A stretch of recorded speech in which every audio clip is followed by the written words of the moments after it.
मेरा पेन कहाँ है मुझे तो नहीं पता चल रहा है। Welcome back Rajinikanth, welcome back in the most beautiful session that you are going to attend. अरे राज किरण कैसी हो? Rohit, Raj Kishore, welcome back. Mudit, so very warm welcome.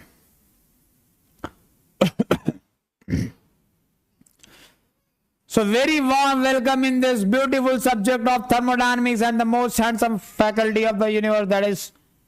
अरे यार मेरा बेटा बहुत परेशान करता है शाम को रात में। अब बाहर खड़े होकर चिल्ला रहा है। जल्दी से दिल बनाएंगे और स्टार्ट करेंगे, राइट? जल्दी से दिल बनाएंगे और स्टार्ट। सर पीके नाग का सॉफ्ट कॉपी दे दीजिए। सॉफ्ट कॉपी मिल जाएगा, नेट में ढूंढो मिल जाएगा।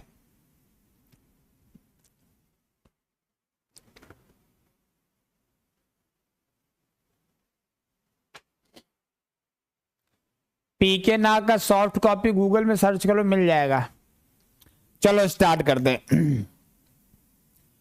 तो प्रीवियस क्लास में मैं आपको क्या बता रहा था कि हीट क्या होता है।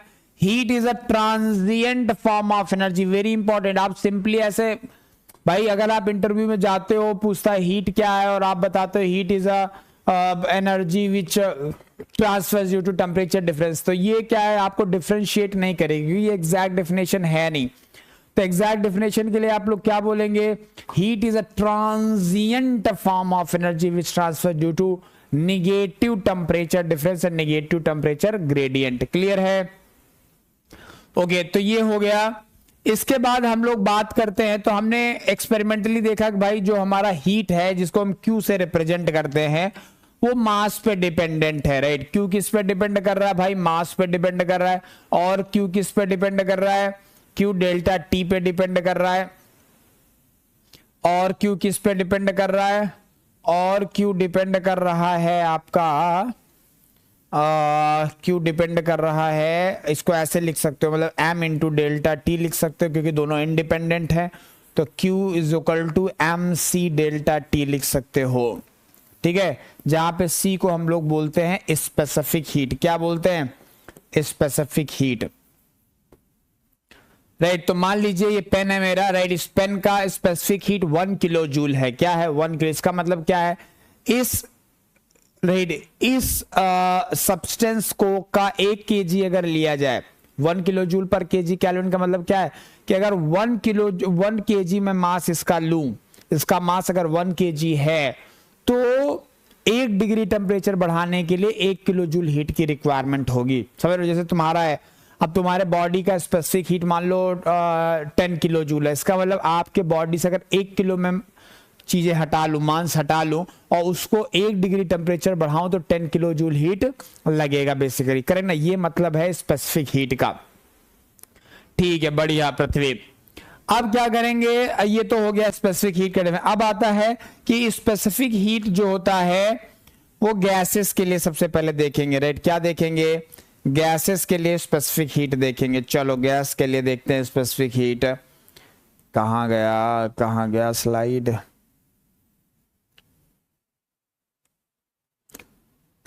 कन्वेंशन ऑफ हीट ट्रांसफर मैंने आपको बता दिया कि भैया ये अगर सिस्टम है, राइट, ये अगर सिस्टम है, अगर किसी सिस्टम में आप हीट को सप्लाई करोगे तो उसको पॉजिटिव माना जाएगा, राइट? और अगर हीट क्या है, रिजेक्ट हो रही है सिस्टम से, अगर आप हीट को रिजेक्ट कर रहे हैं या रिजेक्ट हो रही है तो उसको हम लोग निगेटिव मानेंगे।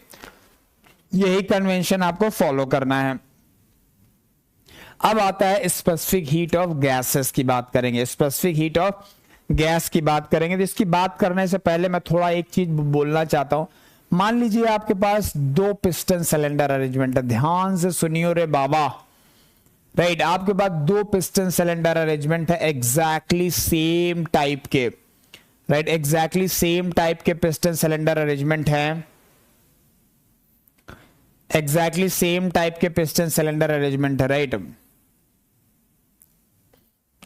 Specific, right. अगर ये एग्जैक्टली सेम टाइप के पिस्टन सिलेंडर अरेंजमेंट है और यहाँ पे हम क्या कर रहे हैं, मान लो इसमें कोई 1 kg का गैस है, राइट। कितना गैस है? 1 kg, क्योंकि स्पेसिफिक हीट निकालना है तो 1 kg का गैस है। यहाँ पे भी 1 kg का गैस ले लेते हैं, राइट। 1 kg का गैस है, ठीक है। अब इसका हम लोग टेम्परेचर बढ़ा रहे हैं। मान लो इनिशियल टेम्परेचर था 20 डिग्री सेंटीग्रेड, यहाँ पे भी टेम्परेचर था 20 डिग्री सेंटीग्रेड, और हम यहाँ लेके गए, यहाँ पे हमने कुछ हीट सप्लाई की, राइट। यहाँ पे हमने कुछ हीट सप्लाई की Q, राइट, Q सप्लाई की। या एक काम करते हैं, इन जर्नल ही ले लेते हैं, छोड़ो, इन जर्नल ले लेते हैं।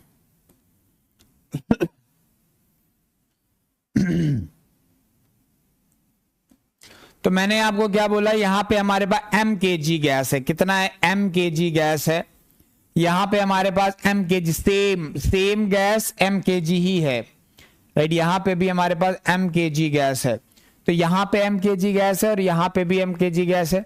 इसका इनिशियल टेम्परेचर Ti था या T1 था, मान लो। इसका भी इनिशियल टेम्परेचर T1 है। यहाँ पे Q1 amount of heat supply कर रहे हैं तो ये T2 पहुंच जा रहा है।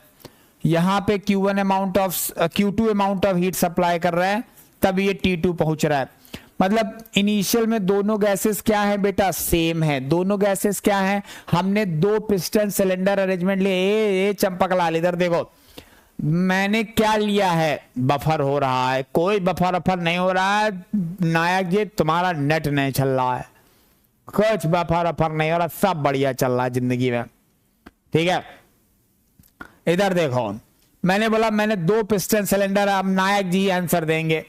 तो 2 पिस्टन सिलेंडर अरेंजमेंट लिया, सिमिलर टाइप के, दोनों में सेम गैस है, सेम मास की, सेम इनिशियल टेम्परेचर है और सेम फाइनल टेम्परेचर है। पहले में हम Q1 हीट सप्लाई कर रहे हैं सेम फाइनल टेम्परेचर के लिए, दूसरे के लिए Q2 amount of heat supply कर रहा है। दोनों में डिफरेंस क्या है? तब तो Q1, केवल एक ही डिफरेंस है कि यहाँ पे पिस्टन को लॉक किया हुआ है, यहाँ पे पिस्टन को लॉक किया हुआ है और यहाँ पे पिस्टन फ्री टू मूव है, बस इतना ही चेंजेस है। यहाँ पे पिस्टन को लॉक किया हुआ है, यहाँ पे क्या है कि डिफरेंट है। तो अब यहाँ पे आपके पास 3 ऑप्शन दिए हैं, 4 ऑप्शन। क्या है? पहला ऑप्शन है Q1 is equals to Q2 होगा। दूसरा ऑप्शन बोल रहा है कि Q1 is greater then Q2 होगा। तीसरा ऑप्शन है मान लो Q1 is less than Q2 हो जाएगा। और डी ऑप्शन है ना हो पाएगा, ना हो पाएगा। आपको चारों में से एक आंसर चूज करना है। फिर से सुन लो, सब कुछ सेम है, सब कुछ सेम है। दोनों पिस्टन सिलेंडर एग्जैक्टली सेम है, दोनों में गैस सेम है, इनिशियल टेम्परेचर सेम है, मास सेम है, फाइनल टेम्परेचर भी सेम है, और Q1 और Q2 amount of heat supply कर रहे हैं। और केवल एक ही डिफरेंस है कि पहले वाले में पिस्टन को लॉक किया हुआ है और दूसरे वाले में लॉक नहीं किया हुआ है। पहले वाले में लॉक किया है, दूसरे वाले में लॉक नहीं किया। तो आपको बताना है ABCD में से क्या करेक्ट है। आशुतोष दुबे जी ABCD बताओ, ABCD में बताओ क्या आएगा। B, very good, B very good, B very good. Alok Raj को तो हर चीज में सी ही नजर आ रही है। Alok Raj, yes very good. Tajim B A, Rajni Raj Kiran B, Ashutosh Dubey B, very good.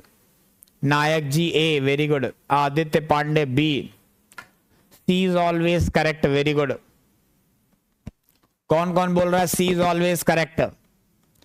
C is always correct और not correct? B, Shivam Tiwari भी B बोल रहा है, राइट राइट। 90% लोग B बोल रहे हैं। हर्ष तिवारी से कह रहे ना हो पाएगा। अरे बेटा, इतनी जल्दी हार मान लिए? इस उम्र में बोल रहे हो ना हो पाएगा? हैं, 24 की उम्र है तुम्हारी और अभी से ना हो पाएगा? अभी तो शादी भी नहीं हुई है। ट्राई करो, हो जाएगा। अभिषेक पांडे ट्राई तो करो भाई, हैं, जवान हो, जवानी में ही कह रहा नहीं हो पाएगा। क्या कैसा आंसर दे रहा है तुम लोग?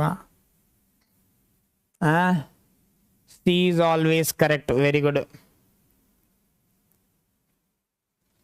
ज्यादातर लोग B आंसर दिए हैं। अगर मैं पोल करवाता तो हमको पता चलता 80% लोगों ने बोला है B आंसर, ठीक है। और 10% लोगों ने बोला है ए आंसर, और 5% लोगों ने बोला है सी आंसर, और 5% लोगों ने बोला है डी ऑप्शन। ये आया है। तो डी वालों का तो मुझे समझ में आ रहा है, क्योंकि उनको कमजोरी फील हो रही बेचारों को, राइट। तो इसलिए बोले सर कौन दिमाग लगाए, सीधे बोलो ना हो पाएगा, राइट। तो ये बेचारे कौन हो गए, ये बेचारे ये हो गए, राइट, डी वाले। तो डी वालों से कोई बात नहीं करेगा, डी वालों से कोई बात नहीं करेगा, निगेटिव लोग हैं। अब आ जाते हैं सी। जो लोग कुछ ज्यादा ही एक्साइटेड हैं, उनको लगता है हर चीज में सी ही करेक्ट है, वो हो गए। ज्यादातर लोग बी आंसर दे रहे हैं और कुछ लोग ए आंसर भी दे रहे हैं, राइट। तो कोई अपने आंसर को अगर डिफेंड करना चाहता है किसी स्टेटमेंट से तो वो लिख सकता है। अगर आपके पीछे कोई रीजन है कि आप क्यों आंसर ऐसा दे रहे हो, तो भी आप बता सकते हो हमें, राइट। तो भी आप मुझे बता सकते हो कि आप बेसिकली क्यों आंसर लिख रहे थे ये। तो देखो यहाँ पे क्या है, तो बाय डिफॉल्ट मैंने जो बताया था आंसर वही है, राइट। क्या आंसर है, सी इज ऑलवेज करेक्ट। तो यहाँ पे भी सी करेक्ट है। क्या करेक्ट है, सी करेक्ट। कई लोगों ने ए आंसर दिया। ए आंसर में क्या दिया सर, देखो यहाँ पे आपने पढ़ाया कि Q is equal to M C delta T होता है। हमने कहा हाँ होता है। डेल्टा टी दोनों के लिए सेम है, हाँ सेम है। एम सेम है, हाँ सेम है। और सेम गैस है मतलब सेम सी होगा, सेम गैस के लिए सेम सी होगा। Very good, very good. Tajim ने जो लॉजिक दिया, इस लॉजिक का मैं काहिल हो चुका हूं, राइट। मेरे दिल रो रहा है, मैं नहीं रो रहा हूं, मेरा दिल रो रहा है, राइट। तो ध्यान से समझेंगे। ताजिम का कहना है सर दोनों में मास सेम है, डेल्टा टी सेम है और सेम गैस है, मतलब सेम स्पेसिफिक हीट होगी।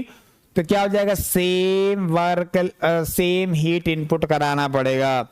बट क्या है कि ऐसा जरूरी नहीं है। अभी देखो मैं ध्यान से समझ, इस वाले केस में चंपक भाई दोनों में डिफरेंस एक्चुअली सिर्फ प्रोसेस का है।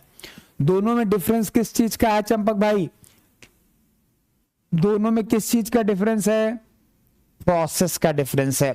जैसे इस वाले केस में देखा जाए तो वॉल्यूम कांस्टेंट है, रेडी। क्या है, कांस्टेंट वॉल्यूम हीट एडिशन है, कांस्टेंट वॉल्यूम हीट एडिशन है। इसमें वॉल्यूम कांस्टेंट है और हम हीट ऐड कर रहे हैं, राइट। कांस्टेंट वॉल्यूम में हीट ऐड कर रहे हैं।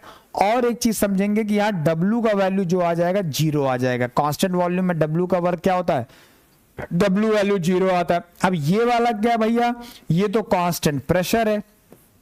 अब कांस्टेंट प्रेशर क्यों है, क्योंकि पिस्टन फ्री टू मूव है, right. Constant pressure heat addition होगा। ये क्या होगा, कांस्टेंट प्रेशर हीट एडिशन होगा। तो जब ये कांस्टेंट प्रेशर है तो यहां पे W का वैल्यू क्या हो जाएगा बेटे, बोलो मेरे बेटे V2 माइनस। इसका मतलब पिस्टन ऊपर जाने वाला है। मैंने बताया था कांस्टेंट प्रेशर हीट एडिशन में पिस्टन ऊपर जाएगा। वेरी गुड, पिस्टन ऊपर जाएगा। अब ध्यान से सुनो, मैंने आपको इसको मान लो मैं लिख लेता हूं QV। QV मतलब कांस्टेंट वॉल्यूम में जो हीट सप्लाई कर रहा हूं, इसको लिख देता हूं QP। अब मैं आपको बोल रहा हूं कि QP जो होगा, अब मैं आपको बोल रहा हूं कि QP is greater then QV। जो आपका आंसर था C, ये कौन सा आंसर था, C। C is always correct. C answer था ना ये, क्यों बाबू, ये मैंने बोला QP जो है वो QV से, आप बोलोगे क्यों ज्यादा है, मैं बताता हूं क्यों ज्यादा है। मैंने आपको बताया था कि जूल भाई साहब थे, हमारे एक चाचा थे। तो हमारे चाचा जूल चाचा ने बताया कि यार इंटरनल एनर्जी जो होता है गामा, देखो इसको, राइट। इंटरनल एनर्जी जो है that is a function of temperature, that is function of temperature. अब सेम मास है, सेम T1, अगर दोनों का T1 सेम है मतलब सेम इंटरनल एनर्जी है। अरे दोनों का T1 सेम है, इनिशियल कंडीशन में दोनों का इंटरनल एनर्जी क्या है चंपक बाबू, सेम है। दोनों का T2 सेम है, दे ध्यान से सुनो, दोनों का T2 सेम है मतलब दोनों की फाइनल इंटरनल एनर्जी सेम है। अरे इसकी इंटरनल एनर्जी से पहले मान लो इसकी इंटरनल एनर्जी कितनी थी, 200 यूनिट थी। अभी कितनी हो गई, मान लो 210 यूनिट हो गई। तो यहाँ पे इंटरनल एनर्जी कितनी बढ़ी, 10 यूनिट। यहाँ पे भी इनिशियल में कितनी थी, 200 ही थी। क्यों 200 थी, क्योंकि सेम T1 है और फाइनल भी 210 ही है। तो यहाँ पे कितने यूनिट बढ़ी, 10 यूनिट। तो दोनों में जो इंटरनल एनर्जी बढ़ेगी वो सेम बढ़ेगी। दोनों में इंटरनल एनर्जी जो बढ़ेगी वो क्या बढ़ेगी, सेम बढ़ेगी, दोनों में इंटरनल एनर्जी जो बढ़ेगी वो सेम बढ़ेगी, दोनों में इंटरनल एनर्जी सेम बढ़ेगी, इसमें भी सेम इंटरनल एनर्जी, इसमें सेम इंटरनल एनर्जी। पर अच्छी बात क्या है, इसमें वर्क जीरो है, तो आपको सिर्फ इंटरनल एनर्जी ही बढ़ाना है। इस वाले केस में आपको सिर्फ और सिर्फ क्या बढ़ाना है, इंटरनल एनर्जी बढ़ाना, बाकी कुछ भी नहीं बढ़ाना है। तो इंटरनल एनर्जी बढ़ाने के लिए तो आपको कुछ अमाउंट ऑफ हीट देना पड़ेगा, क्यूवी अमाउंट ऑफ हीट। लेकिन यहाँ पे मान लो 10 किलो जो 10 यूनिट आ रही है, जो इंटरनल एनर्जी चेंज हुआ है वो 10 यूनिट है, तो यहाँ पे आपको 10 यूनिट सप्लाई करना पड़ेगा। कितना यूनिट सप्लाई करना पड़ेगा, 10 यूनिट सप्लाई करना पड़ेगा। लेकिन सेकंड वाले केस में शिवशंकर पाल सही बोलते हैं, राइट। तो मैंने कहा सेकंड वाले केस में आपको 10 यूनिट से काम नहीं चला, 10 यूनिट तो इंटरनल एनर्जी के लिए रिक्वायर्ड है, 10 यूनिट तो इंटरनल एनर्जी है। लेकिन जब ये वर्क जो मिला, law of conservation of energy नहीं पढ़े हो, तो ये जब ऊपर जाएगा तो कुछ वर्क देगा ना, कुछ वर्क उसमें भी लगेगा, डिस्प्लेसमेंट वर्क, तो वो भी तो सप्लाई करना ही पड़ेगा ना कहीं ना कहीं से। तो इसमें क्या है, 10 किलो मान लो 10 यूनिट का इंटरनल एनर्जी चेंज हुआ, यहां पे भी 10 यूनिट का इंटरनल एनर्जी चेंज हुआ, तो यहां सिर्फ 10 यूनिट देना है, यहां पे सिर्फ 10 यूनिट देना है, पर यहां पे आपको 12 यूनिट देना पड़ेगा। क्यों? क्योंकि 2 यूनिट एक्सटर्नल वर्क के लिए देना पड़ेगा। बहुत बढ़िया सर, ये तो कॉन्सेप्ट बहुत जबरदस्त बताए, एकदम दिल खुश हो गया सर। कंक्लूजन बताओ सर, कंक्लूजन बताओ सर, कंक्लूजन ये है, पहला कंक्लूजन समझते हैं। क्यूपी को क्या लिख सकते हैं, M C delta T, T2 minus T1 is greater than M C T2 minus T1। लेकिन सर एक चीज बताओ, दोनों में m सेम है, हाँ, दोनों में T2 माइनस T1 सेम है, हाँ, तो इसका मतलब, पर दोनों क्वांटिटी सेम नहीं, मतलब C अलग अलग है, दोनों का C क्या है, अलग अलग, यस। तो दोनों का स्पेसिफिक हीट अलग अलग होगा। इस वाले केस में स्पेसिफिक हीट लिखते हैं Cp, इस वाले में लिखते हैं Cv। अब सब कुछ कैंसिल आउट हो जाएगा, आपको मिलेगा Cp is greater than Cv, Cp is always greater than Cv। अगर कोई जिंदगी में पूछ ले कि Cp बड़ा होता है कि Cv, हमेशा बोलो Cp। क्यों? क्योंकि Cp मतलब specific heat at constant pressure. So specific heat at constant pressure is always greater than specific heat at constant volume।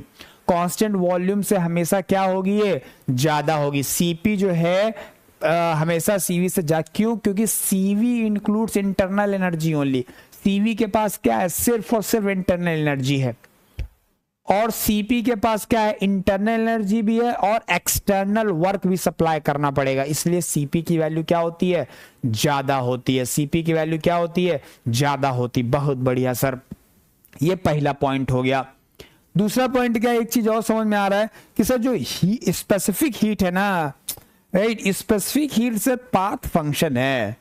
Specific heat क्या है, पाथ फंक्शन है। इससे आप नहीं कंक्लूड कर सकते कि T1 से T2 जा रहे हैं तो कितना हीट लगेगा। वो डिपेंड करता है प्रोसेस क्या है, कांस्टेंट प्रेशर में अलग लगेगा, T1 से T2 जाने में कांस्टेंट वॉल्यूम में अलग लगेगा, अगर और कोई आइसोथर्मल है तो अलग लगेगा। तो सब में अलग अलग है। समझ में आ रहा है, ये बात क्लियर है सबको, राइट? Right, very good. तो ये चीज क्लियर। तो यहां से अब यहां से एक नोट पॉइंट और आता है, कि भाई अगर Cp is always greater than Cv, तो एडियाबैटिक जो इंडेक्स होता है,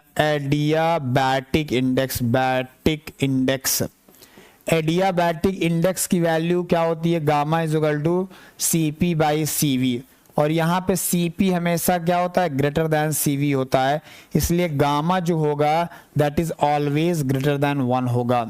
ये एक कंक्लूजन आता है, गामा की वैल्यू कभी भी 1 से कम नहीं हो सकती। गामा की वैल्यू कभी भी 1 से कम नहीं हो सकती है। यहां तक सब कुछ क्लियर है? Okay sir. Double expense, wife and son, another is only girlfriend. हाँ बोरो ताजिम, ये जो तुमने लॉजिक लगाया है एकदम गलत है, राइट, 110% गलत है। ये मेरा पर्सनल एक्सपीरियंस, तुम तो एक ही फेज जियो, मैं तो दोनों फेज जी रहा हूँ। ताजिम कह रहा है सर यहाँ पे ये गर्लफ्रेंड की तरह है, यहाँ पे आपको कम खर्चे करने पड़ेंगे। ये शादी के बाद का माहौल है, यहाँ पे बीबी के लिए भी खर्च करना पड़ेगा और बच्चे के लिए भी खर्च करना पड़ेगा। पर सही बात ये है सही बात ये है कि असलियत में गर्लफ्रेंड पे ज़्यादा खर्चे होते हैं, ये मेरा पर्सनल एक्सपीरियंस रहा है। वाइफ तो बचा बचा के खर्च करती है ना, वाइफ तो बचा बचा के खर्च करती है, राइट। इसलिए क्या है, गर्लफ्रेंड क्या लूटने में लगी रहती है, उसको कोई मतलब नहीं है कि तुम्हारी सेविंग हो रही है कि नहीं हो रही है। तुम्हें एफडी तोड़ के फ़ोन दिलवाओ दिलवाओ, समझ में आ रहा है। तो हो गया जो भी है, क्लियर है यहाँ तक। तो ये हो गया specific heat of gases, right. तो ये स्टेटमेंट आप लोग लिख लेंगे, एडियाबैटिक इंडेक्स। ये स्टेटमेंट अच्छा लिखा नहीं है, जरा यहाँ पे एक नोट पॉइंट लिखेंगे सारे लोग, नोट पॉइंट लिखो सारे लोग, नोट पॉइंट लिखो सारे लोग, यहाँ पे एक नोट पॉइंट लिखेंगे सारे लोग, एक नोट पॉइंट लिखेंगे, लिखो। तो ये पहले लिख लिया, ये जो पूरा बनाया है बना लिया।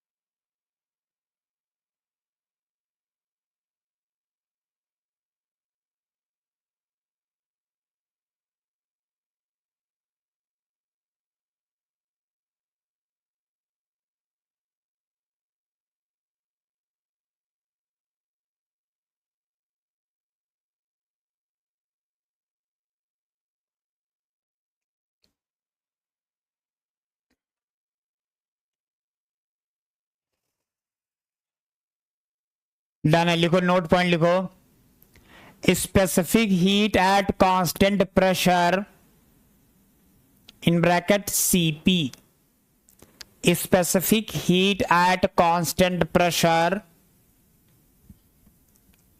specific heat at constant pressure in bracket Cp is always greater than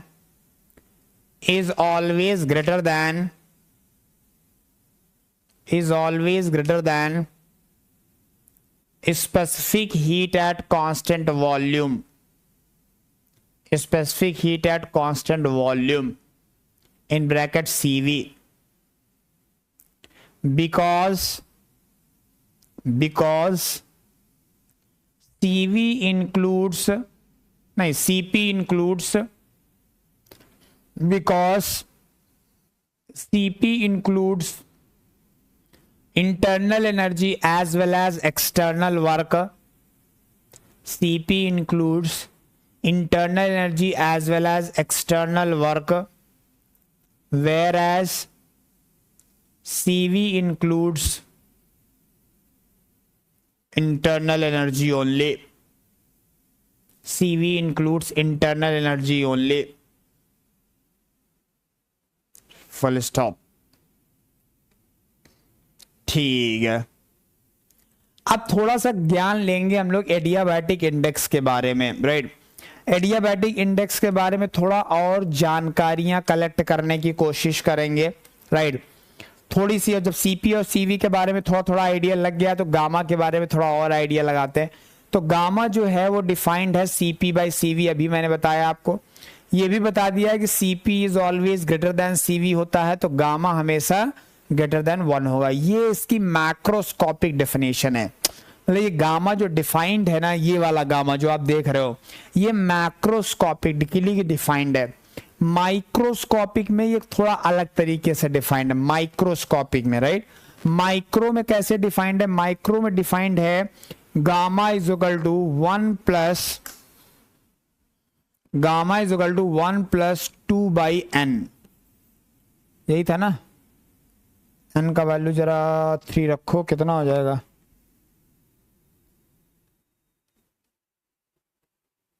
हाँ यही है। तो गामा का वैल्यू, गामा इज डिफाइंड है 1 प्लस 2 बाई n, राइट। ये माइक्रोस्कोपिकली डिफाइंड है। यहाँ पे n क्या है, n है degree of freedom of molecule, degree of freedom of molecule, degree of freedom of molecule है। अब देखो n की वैल्यू क्या होती है, अगर कोई मोनो एटॉमिक गैस है, ध्यान समझियो, एग्जाम्पल क्या लेते हैं, like mono atomic gas, mono atomic, अगर आपके पास मोनोएटॉमिक गैस है, मोनोएटॉमिक गैस बोले तो जैसे कि आपके पास हीलियम हो गया, आर्गन हो गया, ऐसी टाइप की अगर कोई गैस है तो उस केस में जो n का वैल्यू होता है वो 3 होता है, क्योंकि ये जो मोनोएटॉमिक गैस होते हैं इनका मॉलिक्यूल जो है ये प्रैक्टिकली देखा गया है, साथ में ये एक हाइपोथेसिस भी है कि जो इनके मॉलिक्यूल होते हैं उसमें सिर्फ एक ही टाइप का मोशन होता है, that is translational motion, right. 3 translational motion होते हैं, ट्रांसनल मोशन, 3 ट्रांसलेशनल मोशन है। तो इस केस में गामा का वैल्यू कितना हो जाएगा, 1 + 2/3 दैट इज 1.67। क्लियर है। देखो 3 ट्रांसलेशनल मोशन का मतलब क्या है कि ये मान लो एक मॉलिक्यूल है, राइट, ये मान लो मॉलिक्यूल है, तो मॉलिक्यूल ऐसे मूव कर रहा है, मॉलिक्यूल ऐसे ऐसे मूव कर रहा है, राइट, ऐसे ऐसे मूव कर रहा है स्पेस में जैसे भी है। तो जब ये यहां से यहां जाएगा तो इसने क्या क्या कवर किया है, एक्स डायरेक्शन में डिस्टेंस कवर की, वाई डायरेक्शन में कवर की, जेड डायरेक्शन में कवर की, राइट। तो 3 ट्रांसलेशनल मोशन, इसमें कोई रोटेशन नहीं है, इसमें कोई रोटेशन नहीं है। फिर उसके बाद सेकंड केस आता है बेटे मोनो एटॉमिक। क्या आता है, मोनो, अरे मोनो तो हो गया, diatomic, diatomic, diatomic gas. Diatomic gas क्या हो जाएगी, एग्जांपल जैसे कि है O2 हो गया, N2 हो गया, एयर हो गया, एटसेट्रा। तो इस केस में जो N का वैल्यू होता है वो 5 होता है, 5 होता है, राइट। मतलब 3 ट्रांसलेशनल तो होते ही हैं, राइट, 3 ट्रांसलेशनल एंड 2 रोटेशनल।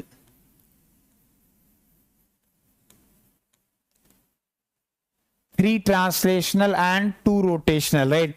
मतलब आप समझिए कि ये ऐसे ट्रांसलेशन तो करेगा ही करेगा, ट्रांसलेशन तो करेगा ही करेगा, साथ में ये रोटेट भी हो रहा है। मतलब जैसे अर्थ का मोशन है एक तरीके से देखा जाए तो अर्थ तो वैसे रिवोल्यूशन कर रही होती है, अगर मान लो अर्थ ऐसे सीधे सीधे भाग रही होती तो वो अपने एक्सिस के अराउंड मूव भी कर रही है और आगे भी चल रही है, मतलब ऐसे ऐसे जा रहा है, ऐसे ऐसे, राइट, ऐसे ऐसे जा रहा है मॉलिक्यूल, राइट। तो एक क्लॉकवाइज रोटेशन हो सकता है, एंटी क्लॉकवाइज रोटेशन हो सकता है।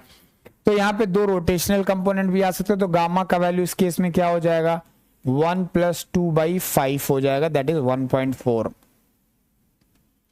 अब इसमें थर्ड वाला केस देख लेते हैं, दैट इज ट्रायटॉमिक, ट्रायटॉमिक और इसको पॉलीटॉमिक भी बोलते हैं, और पॉलीटॉमिक, पॉलीएटॉमिक, पॉलीएटॉमिक। तो एग्जांपल अगर देखें तो क्या हो जाएगा, ट्रायटॉमिक और पॉलीटॉमिक अगर हम देखें तो ये हो जाएगा जैसे CO2 हो गया,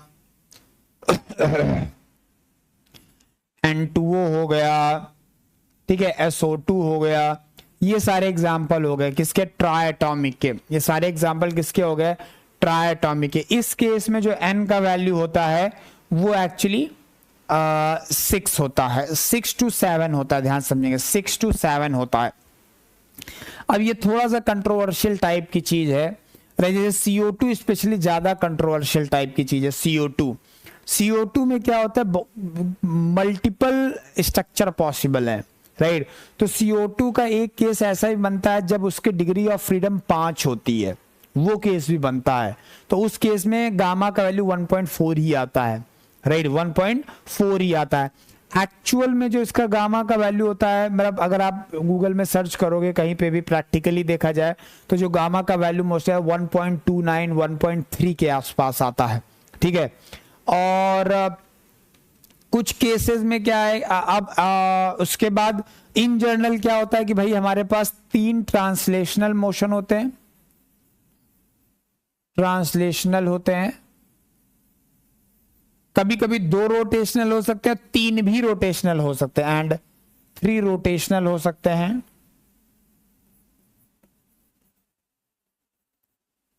एंड एट हायर टेम्परेचर।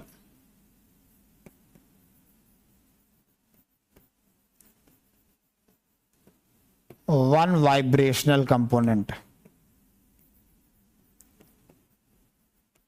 ध्यान समझिए। तो इसीलिए मैं 6 से 7 लिखे हैं। देखो तो जितनी भी ट्राइएटॉमिक गैसेस हैं इसमें क्या होगा, 3 रोटेशनल कंपोनेंट होंगे, राइट, और 3 ट्रांसलेशनल कंपोनेंट होंगे, राइट, और हायर टेम्परेचर में एक वाइब्रेशनल कंपोनेंट भी आ जाता है। तो या तो 6 होगा या तो 7 होगा।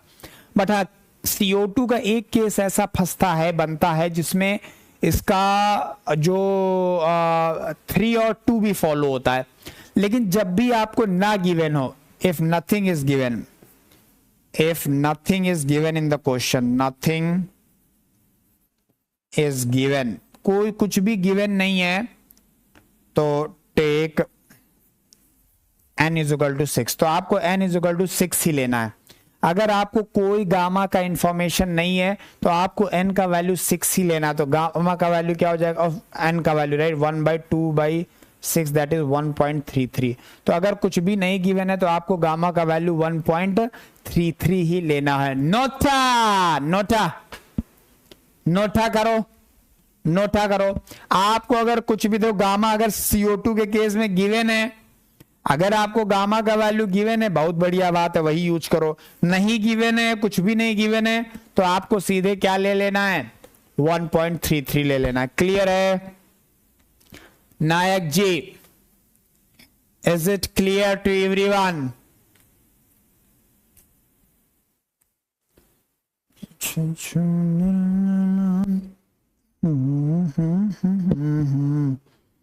कहाँ राजा भोज, कहाँ गंगू तेली।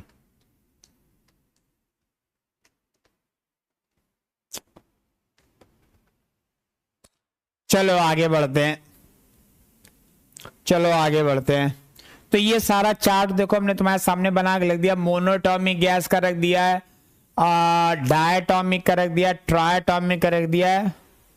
इसमें चाहो n इक्वल टू 6 to 7 लिख सकते हो। एट हाई टेम्परेचर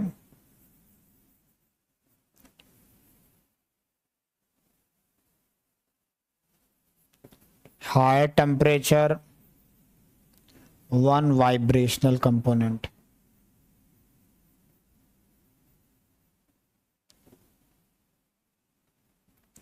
पर कुछ भी नहीं दिया है तो आप 1.33 ही लेंगे। कहाँ राजा भोज, कहाँ गंगू तेली, ना ना ना ना ना ना ना ना ना ना, सुनो ना संगमरमर की ये मीनारे, कुछ भी नहीं है आगे तुम्हारे, ना ना ना ना ना ना ना। कौन सा वाला सॉन्ग? चंपक बेटा कहाँ गए थे, वो वाला? चंपक बेटा कहाँ गए थे, बंदर की झोपड़ी में सो रहे थे, बंदर ने लात मारी रो रहे थे। दिल के अरमां, अरे नहीं यार, उसमें रोना आ जाता है मुझे, पता नहीं क्यों, और रोने जैसी फीलिंग आ जाती है। दिल के अरमां आंसुओं में बह गए, हम वफा करके भी तन्हा रह गए, दिल के अरमां आंसुओं में बह गए।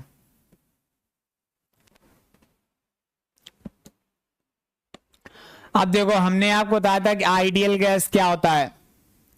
मेरा अलार्म है ये। सर आपको इतने सॉन्ग कैसे याद है? एक भी सॉन्ग नहीं भाई, किसी का लिरिक्स सही नहीं रहता है। बेख्याली मुझे लगता है मैंने हर गाना सुना है, पर मुझे याद कुछ नहीं रहता है। आप गा नहीं पा रहे? हाँ मुझे पता है, फील नहीं आ रहा है। तुम्हारे फील के चक्कर में दिल तोड़वा लें अपना। फॉर परफेक्ट आइडियल गैस, मैंने आपको बताया था, अगर कोई परफेक्ट आइडियल गैस है बेटा, परफेक्ट आइडियल गैस है, तो Cp और Cv क्या रहेंगे? कांस्टेंट। अगर ये मान लो हम Cp की लाइन बना रहे हैं, Cp और Cv दोनों ही with respect to temperature constant रहेंगे, राइट। टेम्परेचर के साथ कोई भी चेंज नहीं। अगर आइडियल गैस है मेरे दोस्त, हाँ सिंगिंग का पैसा नहीं दिया इसलिए फील नहीं आ रहा है। तुमको लगता है ऐसी आवाज में कोई पैसे भी देगा?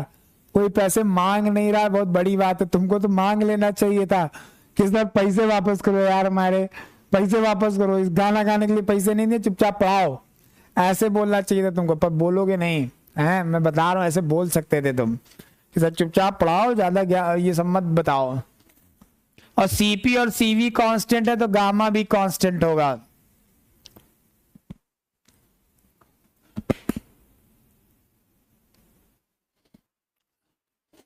चलो, तो परफेक्ट आइडियल गैस के लिए मैंने आपको बताया था बेटे, बच्चे इधर सुनो, परफेक्ट आइडियल गैस के लिए मैंने आपको बताया था कि Cp और Cv का वैल्यू जो होता है वो कांस्टेंट होता है। Cp और Cv कांस्टेंट होता है तो गामा भी क्या होता है? कांस्टेंट होता है। गामा भी क्या होता है? कांस्टेंट रहता है। बहुत बढ़िया, गामा भी क्या रहेगा? कांस्टेंट। अब हम लोग क्या करेंगे, अब हम लोग बात करते हैं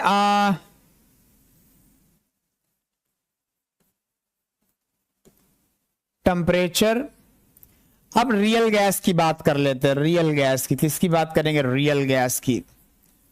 real gas, even semi perfect gas also, चाहे उसको semi perfect gas and real gas की अगर हम बात करें तो मैंने बताया था कि रियल गैस के केस में Cp और Cv जो है टेम्परेचर पे डिपेंड करता है। Cp और Cv टेम्परेचर, तो अब चाहे Cp हो चाहे Cv हो, दोनों ही एक्चुअली इंक्रीज करते हैं। दोनों ही क्या करते हैं? विद रिस्पेक्ट टू टेम्परेचर दोनों ही इंक्रीज करते हैं। मान लो आप ऐसे बना रहे हो तो एक डायग्राम ये ऐसे आया, एक ये ऐसे आएगा, राइट। तो ये आपका मान लो Cp हो गया, तो ये आपका Cv हो गया। तो Cp और Cv दोनों ही क्या हैं? दोनों ही आपका टेम्परेचर के साथ इंक्रीमेंट मारेंगे। क्या करेंगे? इंक्रीज करेंगे। उसका रीजन क्या आप समझिए physically.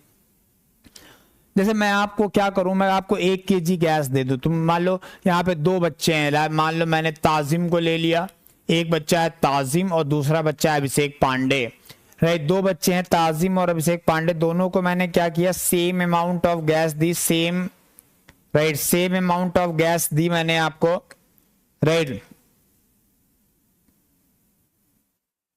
Same amount of gas दी है मैंने। ताजिम को भी सेम 1 के कुछ mkg दिया है और या 1 kg दिया है फॉर एग्जांपल।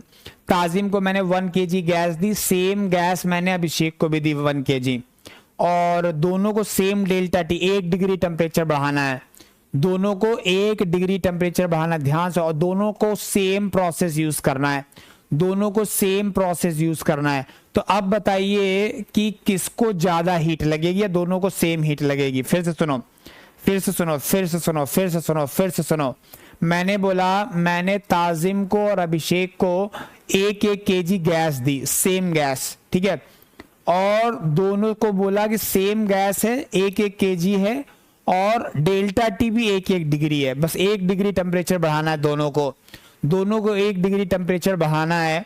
तो बताओ, और सेम प्रोसेस भी यूज करना है। अगर कांस्टेंट प्रेशर यूज करो तो constant pressure, constant volume use करो तो कांस्टेंट वॉल्यूम, दोनों को सेम प्रोसेस भी यूज करना है। तो दोनों को सेम हीट लगेगी कि नहीं लगेगी? बोलो बोलो, दोनों को सेम हीट लगेगी नहीं लगेगी? ताजिम बताओ, सारे लोग बताओ, ताजिम और अभिषेक दोनों को सेम हीट में लगेगी कि नहीं लगेगी? लगेगी, वेरी गुड, सेम लगेगी, वेरी गुड, सेम लगेगी, यस वेरी गुड। नहीं, सेम लगेगी इसकी गारंटी नहीं है, सेम लगेगी इसकी गारंटी नहीं है, सेम लगेगी इसकी गारंटी नहीं। अरे सर एम भी सेम है, डेल्टा टी भी सेम है, गैस भी सेम है, प्रोसेस भी सेम है, तो अलग अलग कैसे हो सकती है? यही तो मेरी बात, ध्यान समझियो, ध्यान समझियो। मैंने केवल एक डिफरेंस किया जो मैंने आपको बताया नहीं था। डिफरेंस क्या किया? मैंने ताजिम को दिया था 20 डिग्री की गैस और मैंने ताजिम से बोला 20 डिग्री से 21 डिग्री ले जाना, मतलब 1 kg एयर दिया ताजिम को। ताजिम को क्या दिया है? वो ताजिम को दिया 1 kg एयर, राइट, और 20 डिग्री सेंटीग्रेड पे हमने बोला 21 डिग्री सेंटीग्रेड आपको करना है। तो अब और सेम प्रोसेस है कांस्टेंट प्रेशर पे, मान लो कांस्टेंट प्रेशर पे, राइट। तो इसको कितना अमाउंट ऑफ हीट देना पड़ेगा, जितना अमाउंट ऑफ हीट देना पड़ेगा वो उसी को तो सीपी बोलते हैं। सीपी क्या होता है, स्पेसिफिक हीट, मतलब the amount of heat required to increase the temperature of 1 kg of substance through 1 degree centigrade. Constant process pressure में इसलिए सीपी लिख दिया। फिर अभिषेक को हमने क्या दिया, अभिषेक को हमने क्या, हमने अभिषेक को भी 1 kg एयर ही दिया है, बर्थ 2000 डिग्री सेंटीग्रेड में दिया है, और इनको बोला है कि 2001 कर दो, 2001 डिग्री सेंटीग्रेड कर दो। क्या कर दो, 2001 डिग्री सेंटीग्रेड कर दो, और सेम प्रेशर है, कांस्टेंट प्रेशर। तो बताओ किसको आसानी होने वाली है, यहां पे भी सेम सीपी है, राइट। तो क्या दोनों को सेम हीट लगेगी कि नहीं लगेगी, बताओ, अब बताओ, अब बताओ दोनों को सेम हीट लगेगी कि नहीं लगेगी, अब दोनों को सेम हीट लगेगी कि नहीं लगेगी। अगर कम ज्यादा लगे, किसको कम लगेगी, किसको ज्यादा लगेगी, किसको कम लगेगी, किसको ज्यादा लगेगी, किसको कम हीट लगेगी, किसको ज्यादा लगेगी, आलोक बताओ। ताजिम को कम लगेगा, वेरी गुड, यही आइडियल गैस, तो सेम, राइट, ओके। अभिषेक को कम लगेगी, ओके। अभिषेक को कम कैसे लगेगी भाई आलोक, ताजिम को कम लगेगी, ध्यान समझिए, ताजिम को कम अमाउंट ऑफ हीट लगेगी, क्योंकि सारी गैसेस रियल ही हैं, सारी गैसेस रियल ही हैं। तो अब ताजिम को कम लगेगी, क्योंकि ताजिम 20 से 21 डिग्री ले जाना बहुत आसान है यार। आपका तो 1 मार्क्स बढ़ाना था सर, मेरे पिछले साल 10 नंबर आए थे, मैंने इस साल 1 नंबर बढ़ा लिया, 11 नंबर आ गए। यार 10 से 11 नंबर बढ़ाना कोई बड़ी बात है क्या। वहीं दूसरे बच्चा बोल रहा सर मैं भी 1 ही नंबर बढ़ा पाया। अच्छा, लास्ट ईयर मेरे 98 थे, इस साल मैं 99 ही ला पाया सर। तो वो 1 मार्क्स बढ़ाने के लिए कितना वर्क किया होगा, तुमको कुछ आइडिया है? तुमको बिल्कुल आइडिया नहीं है। 98 तो मेंटेन करना ही मुश्किल पड़ जाता भैया। एक बात समझ लो, गेट एग्जाम में 50 नंबर लाना, 50 से 60 नंबर लाना, मतलब कोई भी ला सकता है, कोई भी ऐरा गहरा नत्थु खैरा अगर 5-6 महीने सीरियस है, राइट, कोई भी ऐरा गहरा नत्थु खैरा 5-6 महीने सीरियस है, 50 से 60 नंबर बहुत आसानी से आ जाएंगे। अरे तुम्हारी बात छोड़ो, मैं दे दूं तो मेरे अभी 60 नंबर आ जाएंगे, सब कुछ छोड़ो यार, मैं दे दूं, सोचो मेरे जैसा आदमी अगर दे दे तो वो भी 60 नंबर ला सकता है। तो सोचो तुम कितना ला सकते हो, ठीक है, तो तुम तो बहुत ज्यादा ला सकते हो। तो मेरा कहने का मतलब है कि भैया शुरुआत 25 नंबर से 30 नंबर पहुंचना बहुत इजी है, राइट, बहुत इजी है, लेकिन 80 नंबर से 85 नंबर पहुंचना बहुत डिफिकल्ट है। समझ में आ रहा है? Yes, very good. तो मेरा कहने वाला ये ताजिम के लिए आसान है पर इसके लिए डिफिकल्ट है। क्यों डिफिकल्ट है? क्योंकि सीपी का वैल्यू बढ़ चुका होगा। सीपी टेम्परेचर जैसे 20 डिग्री पे सीपी कम होगा, 100 डिग्री में थोड़ा ज्यादा होगा, और 1000 डिग्री पे तो और ज्यादा होगा, 2000 डिग्री में और ज्यादा होगा। तो जैसे जैसे टेम्परेचर बढ़ता जाएगा सीपी का वैल्यू भी बढ़ता जाएगा, राइट, सीपी का वैल्यू भी बढ़ता जाएगा। सर आ रहे हो क्या रात में मेरे साथ? ये क्या है? आज मेला लगा है। कहाँ मेला लगा है भैया? हे, ये तो भाई साहब बहुत ही सीरियस आदमी है भाई। कहाँ मेला लगा है भाई? हमको भी बताओ, हम भी आते मेले में। लखनऊ में मेला लगा है क्या? मुंबई में, मुंबई आ जाऊं मैं? हे धीरज भैया, तुमको कुछ समझ में आ रहा है? कौन सा सब्जेक्ट धीरज, कौन सा सब्जेक्ट चल रहा है पहले बताओ? धीरज कौन सा सब्जेक्ट चल रहा है? सब्जेक्ट का नाम बताओ। धीरज तो बहुत सीरियस आदमी निकला यार। धीरज सब्जेक्ट का नाम बताओ। थर्मोडायनेमिक्स। चलो, थैंक गॉड, थैंक गॉड, इसको पता है कि थर्मोडायनेमिक्स पढ़ने आया है, ठीक है। तो यार मुंबई बुला रहा है भाई। अरे हमको पहले ही, कई सालों पहले ही बोला जा चुका है कि तुम मुंबई नहीं आ सकते हैं। हमको कई सालों पहले ही बोला जा चुका है कि तुम मुंबई नहीं आ सकते। एक बार मैं गया था तो मैंने बहुत ज्यादा अच्छा गाना गा दिया। इंडियन आइडल में गया, मैंने बहुत अच्छा गाना गा, इतना अच्छा गा के वो इनसिक्योर हो गए। कौन? जो सामने बैठे हुए थे जज।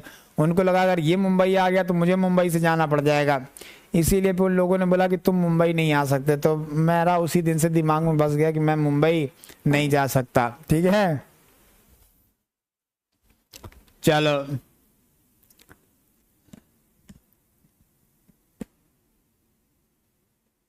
नेहा हिमेश कौन? सर अन्नू मलिक ने मना कर दिया था। हाँ, अन्नू मलिक को लगा यार मेरा सीरियस कंटेंडर है ये। सर शकीरा का गाना गाओ। हाँ हाँ, अभी देखो फरमाइशी चैनल चालू हो गया है। कोई कह रहा है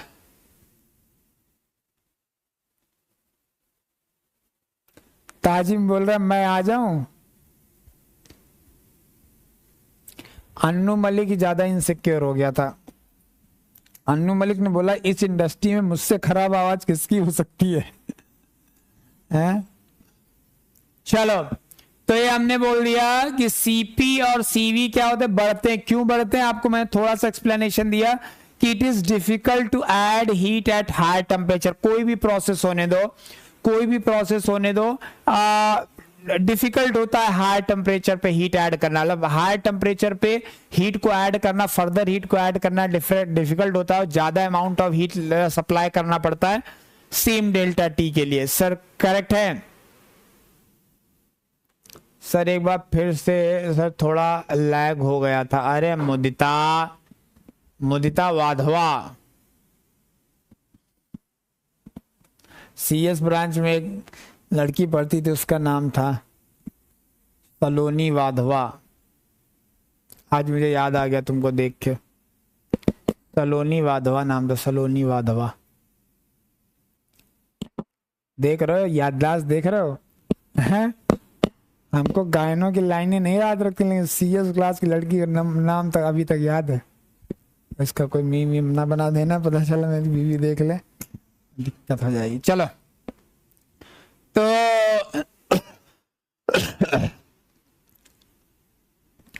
चलो, तो सीपी और सीवी हो गया, राइट। तो चाहे जो भी गैस हो, राइट, जो भी रियल गैसेस है उसमें आगे जैसे जैसे हम टेम्परेचर बढ़ाते जाते हैं, फर्दर टेम्परेचर बढ़ाना डिफिकल्ट हो रहा है। जैसे जैसे मार्क्स गेन करने जाते हैं वैसे वैसे फर्दर मार्क्स गेन करना डिफिकल्ट होता जाता है।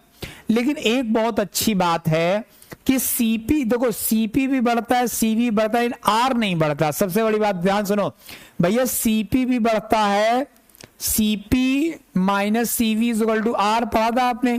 तो अगर टेम्परेचर आप बढ़ाते हो मेरे दोस्त, ये ध्यान से सुनो, टेम्परेचर आप बढ़ाते हो, राइट, तो टेम्परेचर बढ़ाने पे ये भी बढ़ेगा, ये भी बढ़ेगा, लेकिन ये कांस्टेंट रहेगा। ये बहुत खास बात है इसकी, दोनों का डिफरेंस नहीं चेंज होता है, दोनों का डिफरेंस चेंज नहीं होता है। क्लियर है सबको? राइट।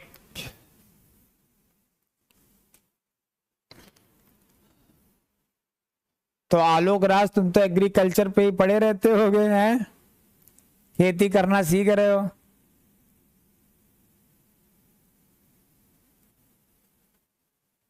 सर आप इतना कॉमेडी क्यों करते हो? अरे कॉमेडी तो तुम कर रहे हो धीरज, तुम मुझे गलत समझ रहे हो यार। देखो तुम मेरे साथ, मैं तो सिर्फ कॉमेडी कर रहा हूं, तुम तो सीरियस वाली कॉमेडी कर रहे हो। राइट, आप ध्यान से समझेंगे। अच्छा देखो सीपी भी, अच्छा गामा का क्या हालत है, right, gamma is equal to होता है सीपी बाई सीवी, राइट। अब सीपी भी बढ़ रहा है, सीवी भी बढ़ रहा है, तो गामा बढ़ेगा कि घटेगा? कोई बताओ, गामा बढ़ेगा कि घटेगा बेटे? गामा बढ़ेगा कि घटेगा? यस, क्योंकि m into R is equal to R bar होता है। यस,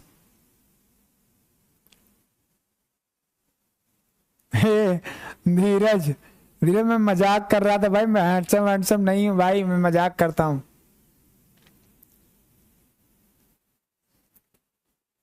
राइट,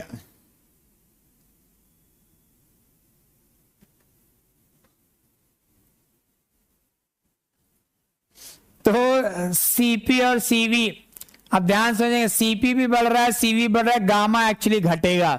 अगर आप मीन वैल्यूज देखोगे, ये मान लो स्ट्रेट लाइन है, तो गामा एक्चुअली ऐसे घटेगा, राइट। गामा क्या हो जाएगा, जैसे जैसे आप टेम्परेचर बढ़ाओगे गामा का वैल्यू घटता जाएगा, जैसे जैसे आप टेम्परेचर बढ़ाओगे गामा का वैल्यू घटता जाएगा। क्वेश्चन आता है गामा का वैल्यू क्यों घट रहा है, गामा का वैल्यू क्यों घट रहा है, क्योंकि दोनों का डिफरेंस चेंज नहीं हो रहा है। देखो मान लो पहले सीपी का वैल्यू था 2, सीवी का वैल्यू था 1। मान लो at 20 degree centigrade, 20 degree centigrade पे सीपी का वैल्यू कितना था 2 और सीवी का वैल्यू कितना था 1, तो दोनों का डिफरेंस कितना था 1, दोनों का डिफरेंस कितना था 1 था।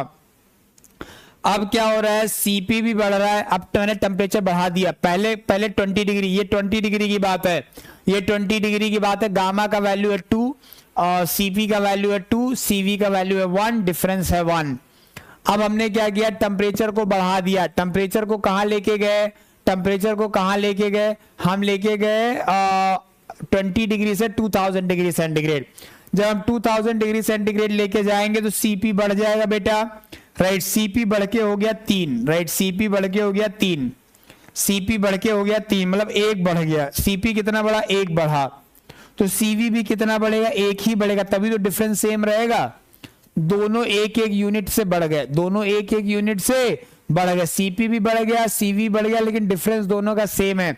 तो आप देखो ये कितना वैल्यू हो गया, 3/2 आ गया, मतलब 1.5 आ गया। समझ में आ रहा है। तो सीपी भी बढ़ा, सीवी भी बढ़ा, लेकिन गामा कम हो गया, गामा 1.5 हो गया। पहले 2 था, पहले 2 था, तो गामा क्या हो गया, कम हो गया। ये बात सबको क्लियर है। अरे ये सब मिलेगा नहीं, बुक में जाके छान लेना जाके।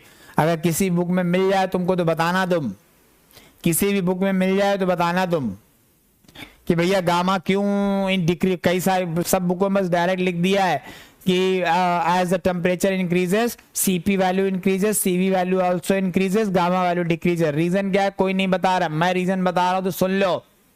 सर आपको कहा क्या सपने में पता चला था कि भगवान बता गए थे? नहीं, भगवान नहीं बता गए थे। मैं जिस बुक में मैं बोल रहा हूँ तुम बुक में ढूंढ लेना, क्योंकि मैं जानता हूँ बुक है ही नहीं तुम्हारे पास जिसमें लिखा हुआ है।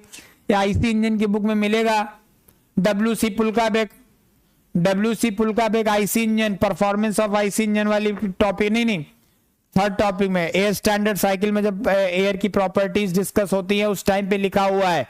क्यों आईसी इंजन में? क्योंकि आईसी इंजन एक ऐसा सब्जेक्ट है जहां पे सीपी और सीवी में वेरिएशन कंसीडर किया जाता है। क्यों कंसीडर किया जाता है? क्योंकि देखो थर्मल में आपको सीपी सीवी का वेरिएशन नहीं कंसीडर कर रहे हो, कोई दिक्कत नहीं है। क्यों? क्योंकि यहाँ पे टेम्परेचर कितना होता है, जब क्वेश्चन में आपने देखा होगा 100 डिग्री होगा, 50 डिग्री से 100 डिग्री हो जाएगा, 200 डिग्री हो जाएगा, 250 डिग्री हो जाएगा। तो इसमें क्या है, बहुत ज्यादा सीपी और सीवी चेंज नहीं होता है।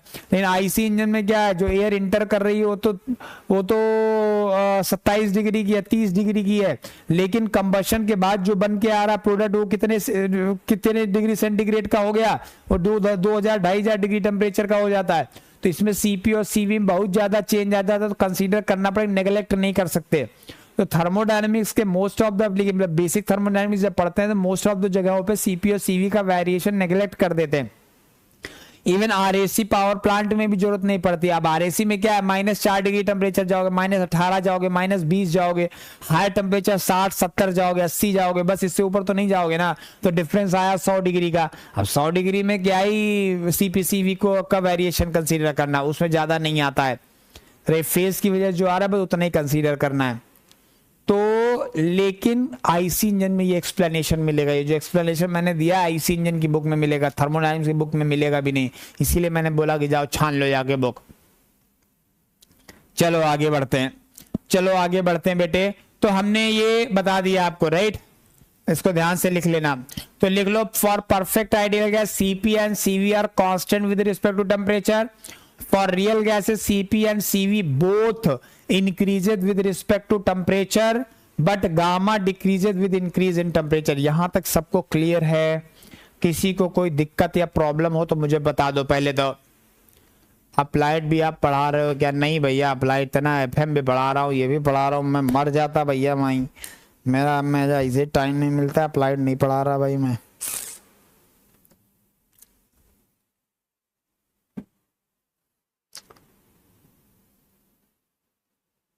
पावर प्लांट अप्लाइड में पढ़ोगे, power plant, IC engine, RAC, तीन चीजें पढ़ोगे। ना ना ना ना ना ना ना ना ना।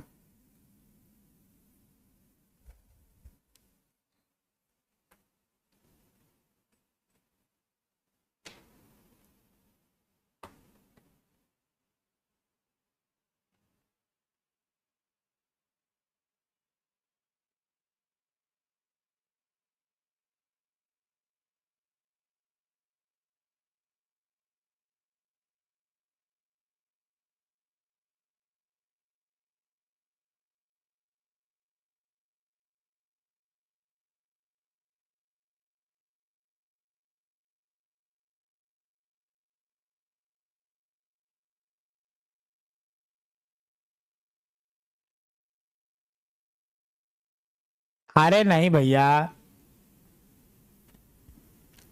अरे मैं नहीं पढ़ाऊंगा भैया, यही पढ़ लो, बहुत बड़ी बात है। आगे आओ, अब आ जाते हैं specific heat for solid and liquid.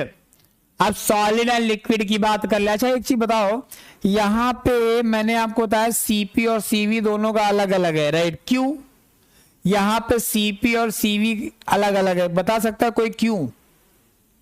मैंने रीजन बताया था, यहां पे सीपी और सीवी दोनों अलग अलग हैं, यहां पे सीपी और सीवी दोनों अलग अलग है, कोई बता सकता है क्यों? मैं बताता हूं, अच्छा सुनो, यहां पे सीपी और सीवी अलग अलग है, क्यों? क्योंकि ये गैस है, और गैस क्या करती है? एक्सपैंड करती है। जब गैस एक्सपैंड करेगी तो वर्क आएगा, वर्क आएगा कि नहीं आएगा? अब मान लो इसकी जगह में लिक्विड भरा होता और फेज नहीं चेंज होना चाहिए, राइट? तो यहां पे लिक्विड है, यहां पे भी लिक्विड है। अगर मान लो यहां 1 kg वाटर होता, 1 kg वाटर होता 20 डिग्री पे, 80 डिग्री ले जाना, 20 से 80 ले जाना है, तो क्या कोई वर्क होता? क्या वर्क नहीं होता, क्योंकि liquid and solids are treated like a incompressible.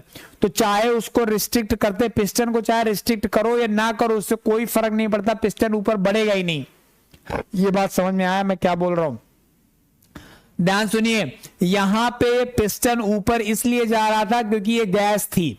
अगर गैस की जगह में लिक्विड होता तो पिस्टन ऊपर नहीं जाता, चाहे उसको आप ऐसे लॉक करो या ना लॉक करो, कोई फर्क नहीं पड़ता, कोई फर्क नहीं। अलबत्ता समझ में आया, कोई फर्क नहीं पड़ता है मेरे दोस्त, चाहे आप पिस्टन को लॉक करो चाहे ना लॉक करो।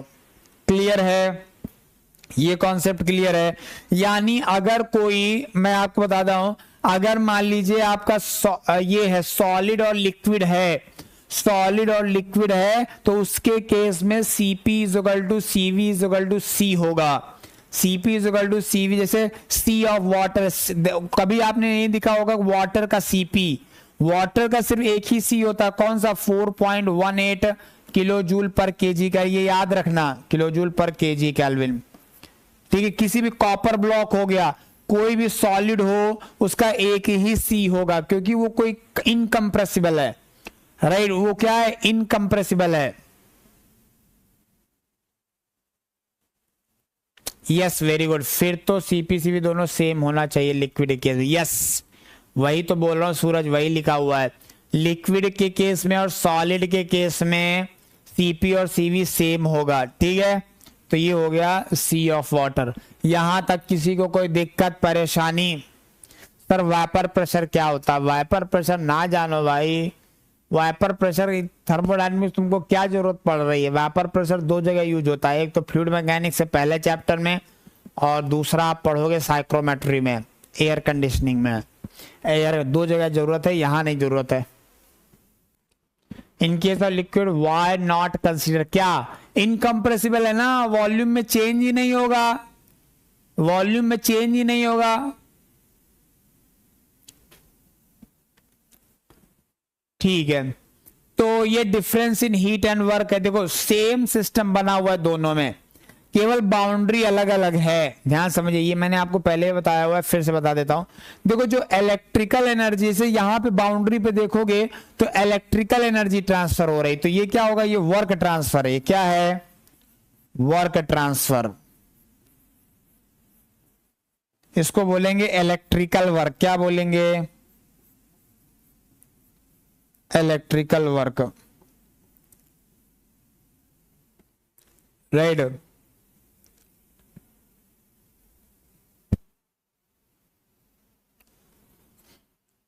ये इलेक्ट्रिकल वर्क है, समझ में आया? तो इलेक्ट्रिकल जो भी देंगे वो इलेक्ट्रिकल वर्क में कंसीडर हो। अब यहां पे देख लो ये लेकिन वर्क नहीं होगा, क्योंकि अब इसमें बाउंड्री, इसको बाउंड्री का पार्ट नहीं लिया गया है, किसको? रेजिस्टेंस को। तो अब ये क्या करेगा? पहले ये जो नियर बाई गैसेज है इनको हीट करेगा, टेम्परेचर बढ़ाएगा, फिर टेम्परेचर डिफरेंस की वजह से हीट जाएगा, तो ये हीट ट्रांसफर है, ये इलेक्ट्रिकल वर्क नहीं है।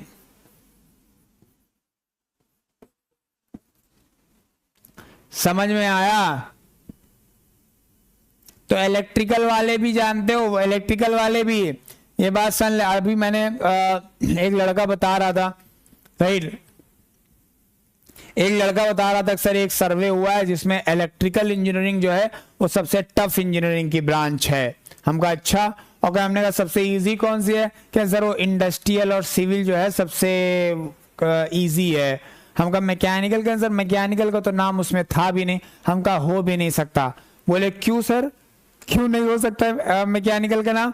हमने कहा भैया बच्चों को कंपैरिजन में पापा को नहीं लाया जाता। जब बच्चों का कंपैरिजन हो रहा हो तो वहां पे पापा नहीं शामिल होते कंपैरिजन में। आप समझ रहे हो?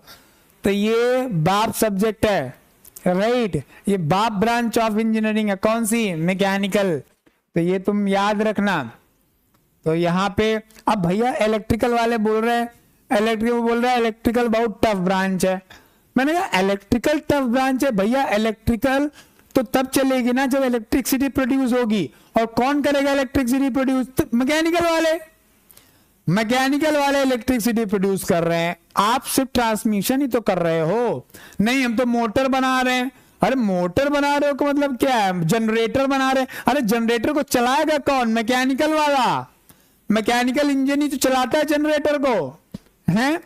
और जब भैया जब इलेक्ट्रिसिटी नहीं बनेगी तो तुम करोगे क्या? तुम्हारी मोटर गर्म हो जाती, फिंस लगा के हम निकालते। अरे मोटर का स्ट्रक्चर कौन बनाएगा? मैकेनिकल वाला। अरे मैकेनिकल जो मोटर के अंदर तार भरा जाता है वो तार तक मैकेनिकल वाला बना रहा है। भैया तुम्हारा एग्जिस्टेंस ही मैकेनिकल पे डिपेंडेंट है। तो मैं आपको बता दूं कि इसीलिए जब कंपैरिजन किया गया सारी ब्रांचेस में, राइट, सारी ब्रांचेस में कंपैरिजन किया गया कि कौन सी ब्रांच टफ है कौन सी इजी, उसमें मैकेनिकल को शामिल ही नहीं किया। कहा ये बाप ब्रांच है, इसको अलग करो, सारे बच्चों को लाइन से खड़ा करो और सबका कंपैरिजन करो, लेकिन बाप को शामिल नहीं करेंगे। समझ में आया? ओके,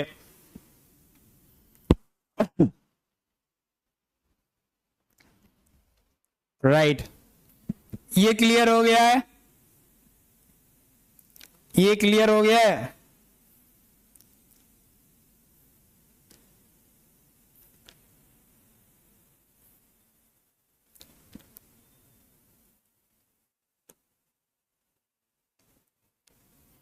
चलो आगे बढ़ते हैं, चलो आगे बढ़ते हैं। तो अब हमारा जो सेकंड चैप्टर था वो हो गया है खत्म। सेकंड चैप्टर जो हमारा था बेटे वो हो गया है खत्म। सेकंड चैप्टर अपना हो गया है खत्म। अब आ जाते हैं फर्स्ट लॉ ऑफ थर्मोडायनेमिक्स में। अब हम लोग इंटर कर गए हैं फर्स्ट लॉ ऑफ थर्मो। अब नेक्स्ट टॉपिक डालेंगे फर्स्ट लॉ ऑफ थर्मोडायनेमिक्स, बड़ा बड़ा डालेंगे, first law of thermodynamics for close system, for close system.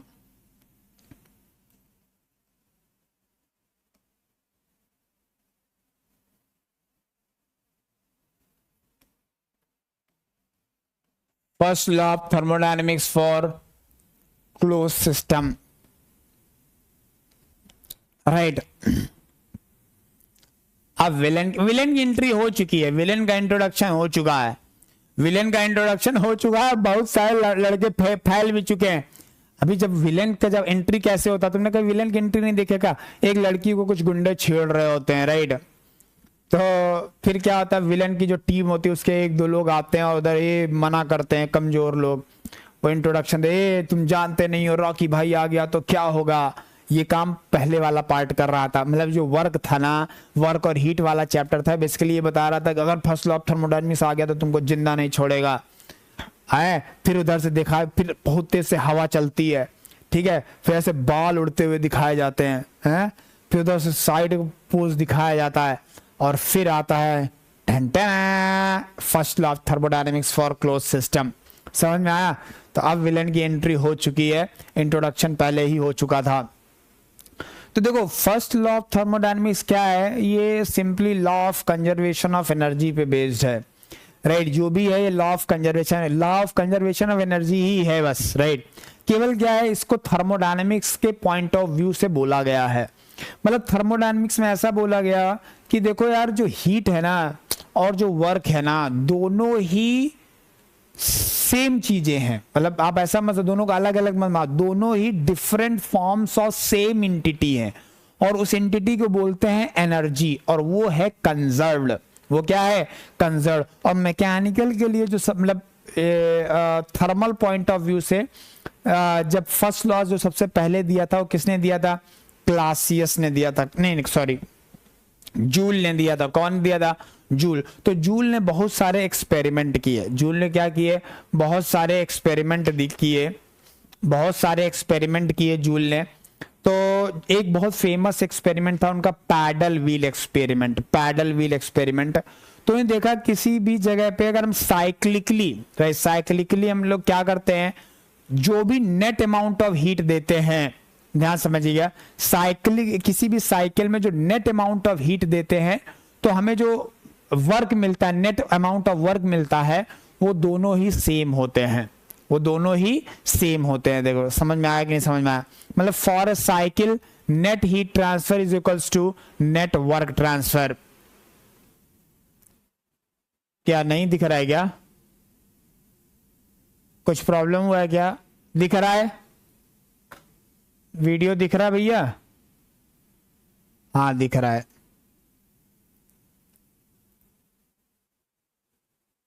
हाँ दिख रहा है, बढ़िया। मुझे नहीं दिख रहा था, इसलिए मैंने कहा चलो चेक कर लेते। मेरा फिर रुक गया। सही है, चल रहा है, ठीक है। तो ये basically first law of thermodynamics. तो थोड़ा सा लिख लेंगे इसके नीचे 2-4 पॉइंट। सारे लोग हेडिंग डालो, पूरा भी ऐसे बैठे रहते हो, देखते रहते हो जैसे शाहरुख खान का पिक्चर देख रहे हो। लिखो, कॉपी पेन निकालो, लिखो, डालो ऊपर heading, first law of thermodynamics for close system. लिखो, इसके नीचे लिखो, it is based on law of conservation of energy. It is based on law of conservation of energy. It is based on law of conservation of energy. It is based on law of conservation of energy. It is based on law of conservation of energy. Next point डालेंगे। Next point नीचे वाली line से लिखो, heat and work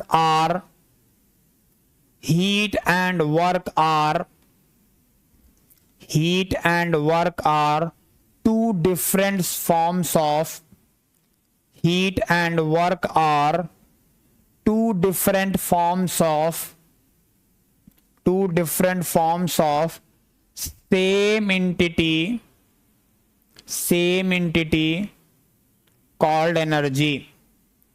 same entity called energy, which is conserved.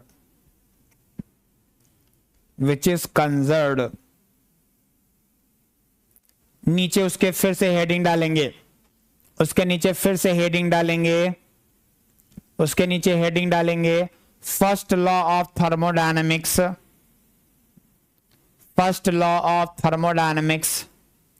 for closed system undergoing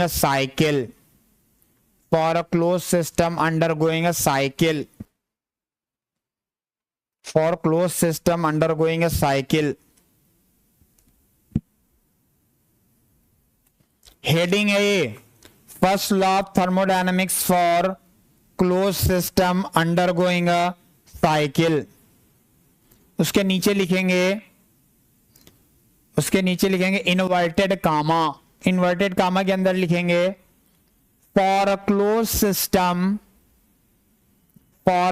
system undergoing a cycle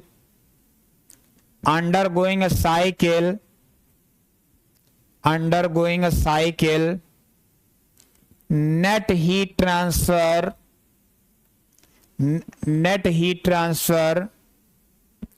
is equals to net work transfer. Net heat transfer is equals to net work transfer.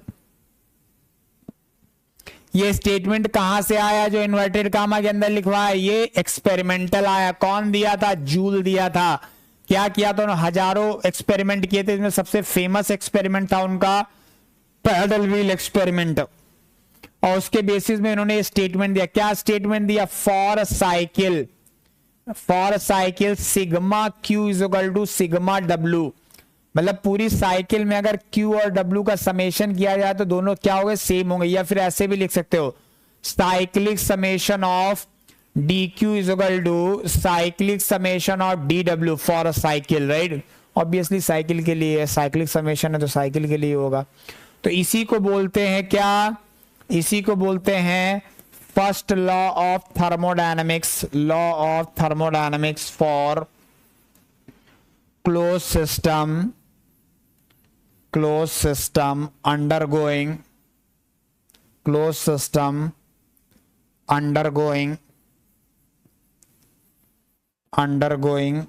a process, a cycle, undergoing a cycle.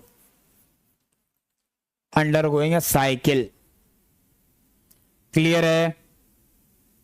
चलिए आगे बढ़ते हैं, थोड़ा सा आगे बढ़ते हैं और हेडिंग डालेंगे। थोड़ा सा आगे बढ़ेंगे और हेडिंग डालेंगे results from first law of thermodynamics. Results from first law of thermodynamics, right? First law of thermodynamics, results from first law of thermodynamics.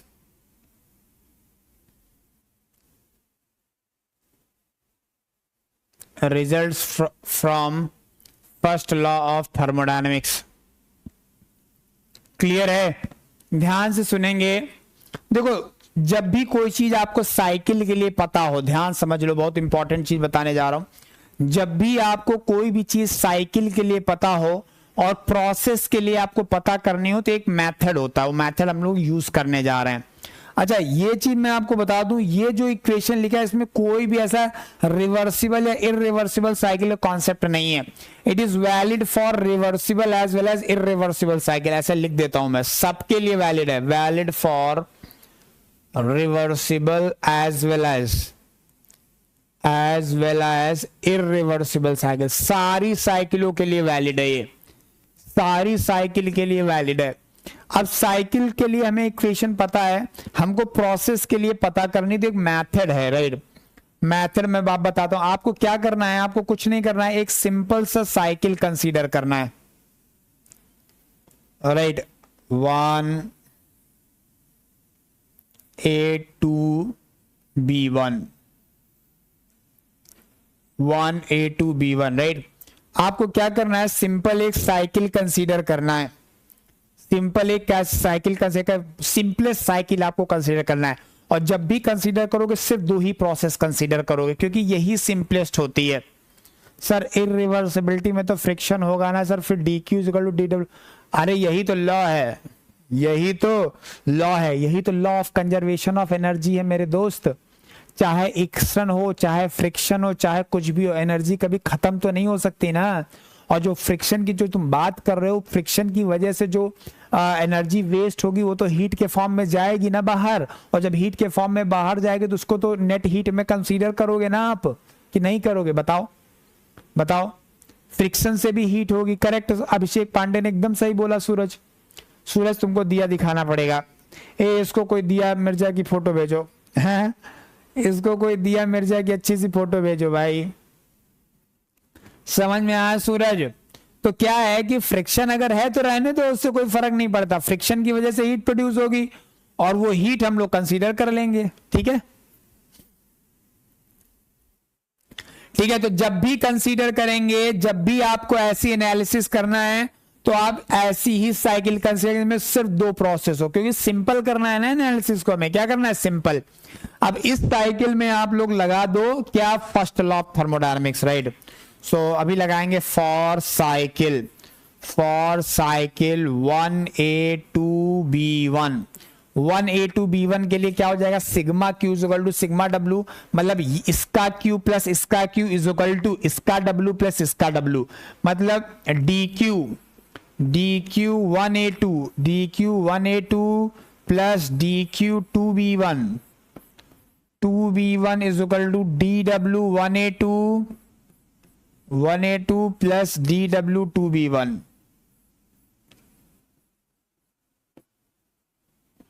DW2B1, right.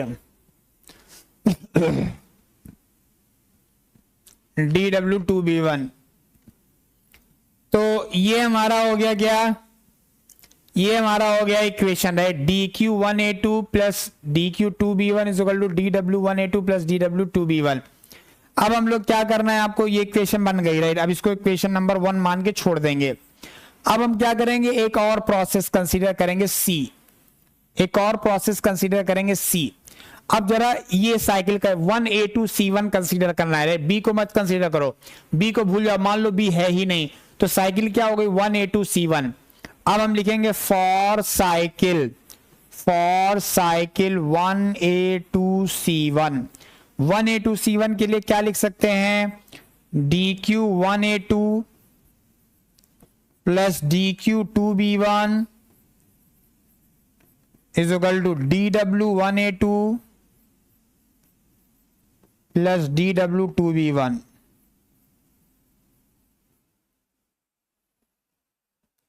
Right. अब इसको क्या करेंगे, इसको हम लोग माइनस कर देंगे, दोनों इक्वेशन को माइनस कर दो। ये इक्वेशन नंबर 2 हो गई। अब दोनों इक्वेशन को माइनस कर दो, तो ये भी माइनस, ये भी माइनस, ये भी माइनस, ये भी माइनस, तो ये टर्म तो कैंसिल आउट हो गया। तो क्या फाइनल इक्वेशन मिल रही है आपको, फाइनल इक्वेशन आपको मिल रही है DQ2B1 minus DW2B1 minus DW2B1 is equal to DQ, ये क्या है, DQ2B1 माइनस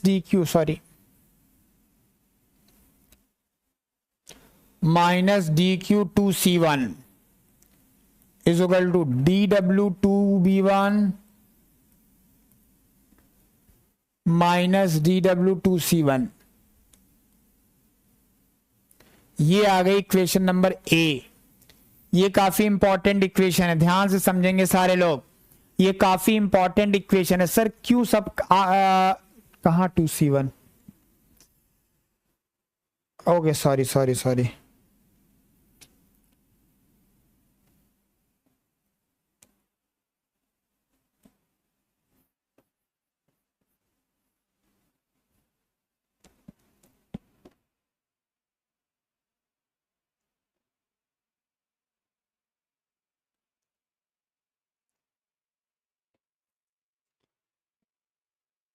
ठीक है,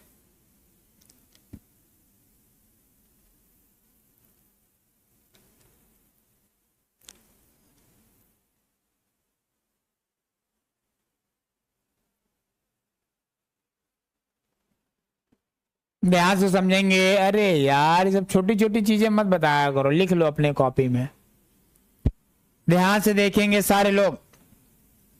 अब यहाँ पे ये बहुत इंपॉर्टेंट इक्वेशन है। क्यों इंपॉर्टेंट है सर, क्योंकि इसमें ए नहीं है। देखो इसमें ए है क्या, इस इक्वेशन में ए है क्या, नहीं है। इसमें सिर्फ है बी सी, केवल क्या है, बी सी हो रही है, राइट। यहाँ पे सिर्फ और सिर्फ क्या है, बी सी है, सिर्फ यहाँ पे बी सी है भैया, ए है ही नहीं। और जब ए नहीं होगा, जिस दिन ए नहीं होगा, तो क्या ये साइकिल के लिए है? क्या ये इक्वेशन साइकिल के लिए है? ये साइकिल के लिए नहीं है, ये प्रोसेस के लिए है। क्यों? क्योंकि जब ए नहीं है तो काहे की साइकिल। बेसिकली अगर इस इक्वेशन को देखो तो ये कैसी इक्वेशन है? ये 2 पॉइंट है, ये 1 पॉइंट है, इन दोनों के बीच में दो अलग अलग प्रोसेसेस हैं, बी और सी। और इस प्रोसेस के लिए, इन दो प्रोसेसेस के लिए हम ये लिख सकते हैं, दो ऐसे प्रोसेसेस दो सेम एंड पॉइंट के बीच में हैं दो। अब साइकिल की जरूरत नहीं है, साइकिल की जरूरत नहीं है। अगर ये बी है, ये बी है, तो हम लोग फिर इसको, ये बी है, ये सी है, तो हम लोग ये इक्वेशन लिख सकते हैं। समझ में आया क्या? अरे भैया कुल मिलाकर मैं बोलना चाह रहा हूं, ये किन्हीं दो प्रोसेसेस के लिए है। ये इक्वेशन जो आपको सामने ए दिख रही है, ये किन्हीं दो प्रोसेसेस के लिए है, किन्हीं दो प्रोसेसेस के लिए है। ठीक है, किन्हीं दो प्रोसेसेस के लिए है, किन्हीं दो प्रोसेसेस के लिए है। ठीक है, तो अब क्या हो जाएगा? तो ओके, तो अब हम लोग काम करते हैं। यहां से एक चीज और हमें पता है, work is a path function. Work क्या है? Work is a path function. Path function, work कैसा फंक्शन है? पाथ फंक्शन है। वर्क कैसा फंक्शन है? Path function. अगर वर्क पाथ फंक्शन है तो dw2b1 जो होगा, 2b1 जो होगा वो कभी भी dw2c1 के बराबर नहीं हो सकता। ये कभी भी बराबर नहीं होगा, क्योंकि भाई एंड पॉइंट सेम है। एंड पॉइंट सेम है, अगर आप प्रोसेस को चेंज कर रहे हो तो dw तो चेंज हो ही जाएगा ना। आप प्रोसेस को चेंज करोगे तो dw क्या है? चेंज हो ही जाएगा ना। तो यहाँ पे dw तो चेंज हो ही सकता है। तो कुल मिलाकर मैं क्या बोलना चाहता हूं, ये वाला टर्म कभी भी जीरो नहीं आएगा। ये वाला टर्म कभी भी अगर ये जीरो नहीं आएगा तो ये भी जीरो नहीं आएगा। मतलब फ्रॉम इक्वेशन ए मैं बोल सकता हूं dq2b1 minus dq2c1 is not equals to zero. यानी ऐसे भी बोल सकता हूं dq2b1 is not equals to dq2c1। इधर देखेंगे एंड पॉइंट सेम है बेटे, एंड पॉइंट सेम है। यहां देखो एंड पॉइंट सेम है, एंड पॉइंट सेम है। जब प्रोसेस अगर यहां से यहां चेंज हो रहा है तो dq चेंज हो जा रहा है। जब हम प्रोसेस को चेंज कर रहे हैं तो dq चेंज हो, इसका मतलब dq भी पाथ फंक्शन है मेरे दोस्त। भैया b के लिए dq अलग है, c के लिए dq अलग है, जबकि एंड पॉइंट दोनों के लिए सेम है, 2 1 2 1। समझ में आ रहा है? तो यानी heat transfer is also path function. यहां से क्या कंक्लूजन आया? Heat transfer is also a path function. इसमें किसी को कोई दिक्कत? वैसे भी शुरुआत से मैं यहां बार लगा के चल रहा हूं, राइट? तभी तुमको गेस कर लेना चाहिए था। जब मैं dq में बार लगा के चल रहा था तभी गेस कर। वैसे तुमको ये बात पता ही थी, थोड़ी देर पहले ही हमने बताया था कि भाई dq होता है mc डेल्टा t, और c जो है पाथ पे डिपेंड करता है। जब c पाथ पे डिपेंड करेगा तो q भी पाथ पे डिपेंड करेगा। उसमें क्या, सिंपल सा लॉजिक है। यहां तक सब कुछ क्लियर है? यहां तक लिख डालो। इसके नीचे एक पॉइंट बोलूंगा मैं, यहां तक पहले पूरा लिख डालो, यहां तक पहले पूरा लिख डालो, उसके बाद एक पॉइंट बोलूंगा। ए चंपक, अरे बात मत करो यार आपस में, तुम लोग आपस में गुपचुप गुपचुप पता नहीं क्या बात करते रहते हो। जैसे लग रहा बात करो कि फैकल्टी को पता ही नहीं चलेगा। तुम्हारे घर में मैंने एक सीसीटीवी लगा रखा है और तुम क्या क्या करते हो हमको सब पता चल रहा है।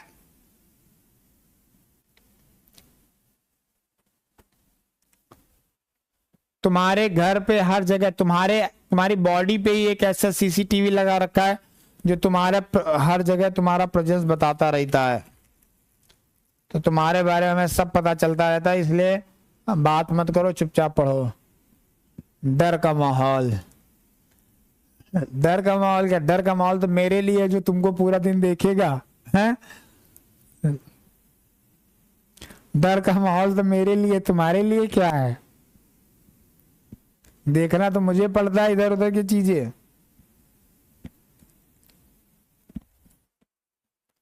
क्लियर है? चलो इसके नीचे लिखो इसके नीचे लिखेंगे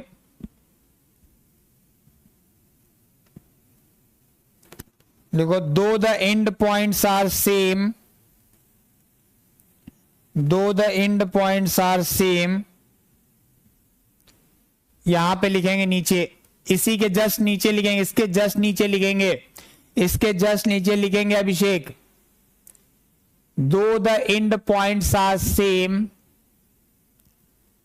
दो the end points are same for process B and C, though the end points are same for process B and C,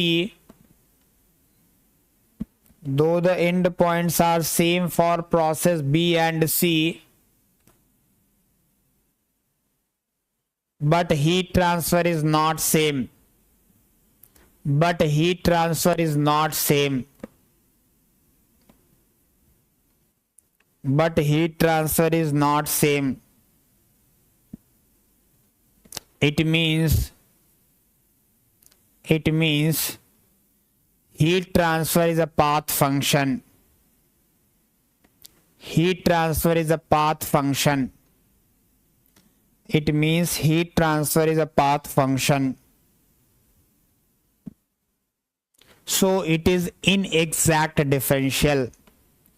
So it is inexact differential. So it is inexact differential. It is not a property. It is not a property. It is not a property. Clear है? अब देखो, अब equation number ए ले रहा हूं मैं, right, from equation number A, from equation number A, equation number A क्या था, D Q two B one minus D Q था ना, yes, minus D Q two C one is equal to D W two B one minus D W two C one. इधर देखो चंपक भाई, सारे चंपक इधर देखेंगे, सारे चंपक इधर देखेंगे। अब हम क्या कर रहे हैं, इस डी डब्ल्यू को इधर ला रहे हैं, इस डी क्यू को इधर ले जा रहे हैं। अरे देखो, इसकी शादी यहां हो गई, इसकी शादी यहां हो गई, राइट, तो दोनों को अलग अलग जगह लेके जा रहे हैं। तो इसको यहां लेके आएंगे, इसको यहां लेके जाएंगे, तो क्या हो गया, हो गया, इसको लिख सकते हैं D Q two B one minus D W two B one, two B one is equal to D Q two B one D Q two C one minus D W two C one. ठीक है, अब देखो ये भी to B one के लिए, ये भी टू बी वन के लिए, तो क्या कर सकते हैं, इसको कंबाइंड करके लिख सकते हो, मतलब ऐसे लिख सकते हो D Q minus D W for two B one is equal to D Q minus D W for two C one. अब ये यहां पे आ गया मैजिक, ये इसको बोलते हैं मैजिकल इक्वेशन। भैया बोलते नहीं, मतलब मैं बोल रहा हूं मैजिकल इक्वेशन, कहीं बता मत देना। तो ये बहुत बड़ा खतरनाक वाला इक्वेशन है। मतलब मैंने बताया था उस दिन कि भैया इस सब्जेक्ट में अगर मैं 10 सबसे इंपॉर्टेंट फॉर्मूला की बात करूं, तो पहला फॉर्मूला मैंने बताया था 10 सबसे इंपॉर्टेंट फॉर्मूला थर्मोडायनेमिक्स के, तो पहला बताया था W is equal to integration 1 to 2 PdV। इसको लगाना सीख लो, कैसे लगाते हैं क्वेश्चन में, प्रोसेस पे डिपेंड कर रहा है, एरिया से कैसे निकालते हैं, क्या पूरा डिटेल आप जान लो इसका पूरा, है ना। दूसरा जो सबसे इंपॉर्टेंट फॉर्मूला है वो अब यहां से आने वाला है, वो अब यहां से आने वाला दूसरा सबसे इंपॉर्टेंट फॉर्मूला ऑफ थर्मोडायनेमिक्स। ध्यान समझेंगे। अब यहां देखो, यहां पे मैजिक है, मैजिक क्या हुआ, मैजिक ये हुआ है कि भैया देखो दोनों के एंड पॉइंट सेम है, दोनों के एंड पॉइंट सेम है बाबू, दोनों के एंड पॉइंट क्या है, सेम है, दोनों के एंड पॉइंट सेम है बाबू। ठीक है, दोनों के एंड पॉइंट सेम। अब हम प्रोसेस को चेंज कर रहे हैं बी टू सी, प्रोसेस को कहां से कहां चेंज कर रहे हैं, बी प्रोसेस को सी प्रोसेस से चेंज कर रहे हैं, लेकिन D Q minus D W नहीं चेंज हो रहा है। जब भी आप प्रोसेस चेंज करोगे तो डी क्यू तो चेंज होगा, क्योंकि वो पाथ फंक्शन है। डी डब्ल्यू तो चेंज होगा ही होगा क्योंकि वो भी पाथ फंक्शन है, लेकिन D Q minus D W नहीं चेंज होगा। इसका मतलब क्या है कि D Q minus D W must be a property, dq minus dw must be a property and this property is known as the energy of the system। क्या बोलते हैं इसको? energy of the system। यहां तक लिख लेंगे और इसके नीचे इमीडिएट बेसिस पे एक स्टेटमेंट लिखेंगे, यहां तक लिख लेंगे। अब देखो ये सिर्फ और सिर्फ बी और सी की बातें हो रही, यहां पे कोई ए नहीं है बाबू, यहां पे कोई ए नहीं है चाचा इधर कोई भी ए नहीं है, मतलब ये साइकिल की बात हो ही नहीं रही है, सिर्फ प्रोसेस की बात हो रही है। चाचा इस बात को आप समझ लीजिए कि हम जो बात कर रहे हैं वो दो एंड पॉइंट के बीच में कर रहे हैं और दो डिफरेंट प्रोसेसेस के लिए कर रहे हैं, ये बी है और ये सी है, कोई साइकिल वाइकिल का गेम नहीं है, समझ लो चाचा। क्लियर है? अभिषेक पांडे, बाकी लोग कहां हो, क्या कर रहे हो, कुछ लिख रहे हो कि नहीं लिख रहे हो, कुछ तो बताते रहा करो। फैकल्टी चिल्ला चिल्ला के मरा जा रहा है। बहुत बढ़िया। इसके नीचे लिखो, यहां पे इसके नीचे लिखो the quantity d Q minus D W. इसके नीचे लिखेंगे यहां पे the quantity d Q minus D W, the quantity d Q minus D W, ऐसे लिखें the quantity d Q minus D W, ऐसे the quantity d Q minus D W is same for process B and C, is same for process B and C, full stop। It means it does not depends upon the path followed by the system। it means it does not depends upon, it means it does not depends upon the path followed by the system, it does not depends upon the path followed by the system, it only depends upon the end points, it only depends on the end points। so it must be a property, so it must be a property, so it must be a property, and this property is known as, and this property is known as energy of the system, and this property is known as energy of the system। तो कुल मिला क्या कह सकते हैं कि भैया D Q minus D W का जो वैल्यू होगा बी प्रोसेस के लिए, और जो d Q minus D W का वैल्यू होगा, right, D Q minus D W का जो वैल्यू होगा 2C1 के लिए सेम ही होगा, और वो किसके बराबर होगा, ये डिफरेंशियल फॉर्म में लिखा, चेंज फॉर्म में, तो इसको भी डिफरेंशियल फॉर्म में लिखेंगे एनर्जी ऑफ द सिस्टम, मतलब change in energy of the system हो जाएगा क्योंकि डिफरेंशियल। तो ये आ गया। अब ऐसा नहीं है कि सिर्फ बी और सी प्रोसेस, कोई भी प्रोसेस होने दो, राइट। मान लीजिए, ध्यान से समझिए, मान लीजिए ये इनिशियल स्टेट है 1, फाइनल स्टेट है 2। अब इसके बीच में बहुत सारे प्रोसेस है, राइट, बहुत सारे प्रोसेस है, रिवर्सिबल हो चाहे इरिवर्सिबल हो, चाहे जैसा प्रोसेस हो, राइट, बहुत सारे प्रोसेस हैं। इन सारे प्रोसेस के लिए D Q minus D W की वैल्यू क्या होगी, फिक्स होगी। सारे प्रोसेसेस के लिए फॉर एनी प्रोसेस, क्या लिख सकता हूं मैं यहां पे, फॉर एनी प्रोसेस। अब दो एंड पॉइंट के बीच में फॉर एनी प्रोसेस जो d Q minus D W होगा, d Q minus D W क्या होगा, डीई के बराबर होगा। उसमें बी सी डी लिखने का भी जरूरत नहीं, चाहे जो प्रोसेस होने दो, चाहे जो प्रोसेस होने दो, D Q minus D W क्या होगा, डीई होगा। मतलब डी क्यू चेंज होगा प्रोसेस चेंज करने में, डी डब्ल्यू चेंज होगा लेकिन डिफरेंस चेंज नहीं होगा। तो यहां से हम लोग लिख सकते हैं D Q is equal to D E plus D W. इसी को बोलते हैं फर्स्ट लॉ ऑफ थर्मोडायनामिक्स, बहुत इंपॉर्टेंट, वेरी गुड। इसी को बोलते हैं first law of thermodynamics for close system, close system undergoing a process, undergoing a process। बहुत बढ़िया सर, आप कितने टैलेंटेड है, थैंक यू सर, आप कितने टैलेंटेड, थैंक यू। जल्दी लिख मारो, जल्दी लिख मारो, जल्दी से लिख मारेंगे। हमको हमी से चुरा लो, दिल में कहीं तुम छुपा लो, हम अकेले।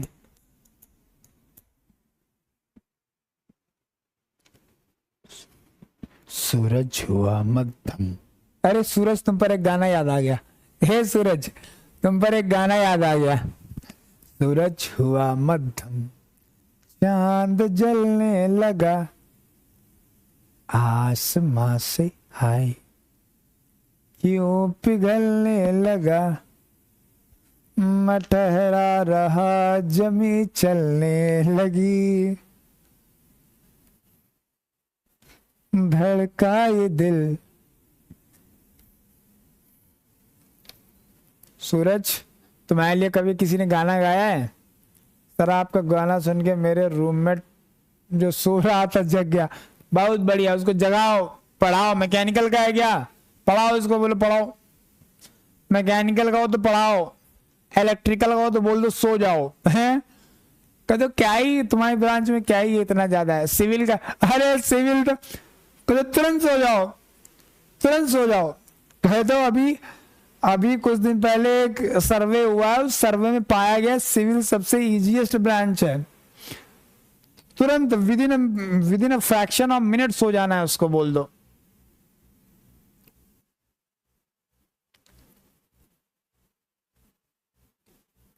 हाँ, एग्जाम में यही होगा, सही कह रहे हो। मैं ठहरा रहा जमी चलने लगी। और क्या क्या करोगे उठ उठ के यार? मैकेनिकल वाले पढ़ रहे हैं बहुत है, लेकिन यार मैकेनिकल वालों को जॉब का बड़ा दिक्कत चला, इसीलिए तो हम लोग, मेरे जैसा एक टाइम था भाई साहब, समझ रहे हो? एक टाइम हुआ करता था मेरे टाइम, मतलब जब मैं 2011 12 10 की बात था, उस समय मैकेनिकल का क्या ही क्रेज चल रहा था। मतलब समझ रहे हो, इतनी वैकेंसी आती थी भाई, इतनी वैकेंसी आती थी, मैं क्या बताऊं। सब गायब हो गई, पीएसयू जैसे रिक्रूट करना ही बंद हो गई।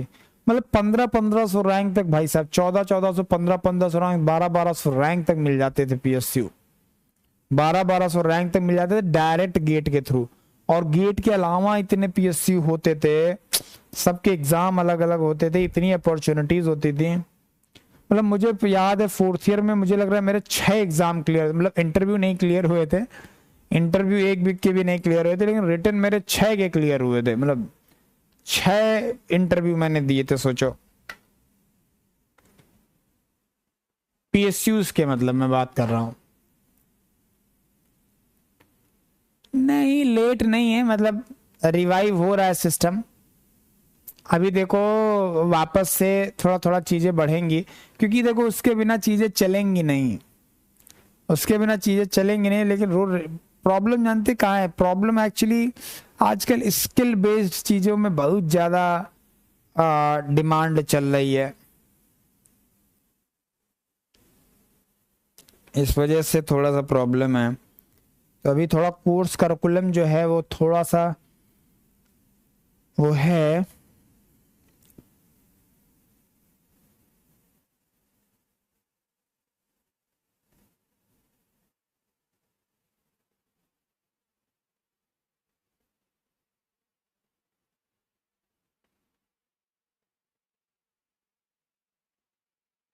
सृष्टि क्या बोल रही थी? मुदित मुदित कह रहा सर हमारा क्या होगा, सृष्टि बोल रही थी तुम बहुत खराब हो। सृष्टि ने ऐसा बोला? किस ब्रांच की है सृष्टि, हमको बताओ। अरे चिंता विंता मत करो, सब बढ़िया होगा। अच्छे से गेट दो।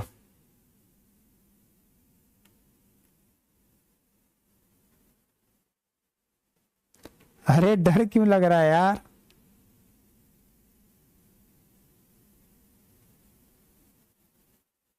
अच्छा स्थिति बोल रहा है क्या? हमें लगा सृष्टि ने कुछ बोल दिया। डरो मत, डरो मत, गेट में अच्छा करो इस बार, ठीक है।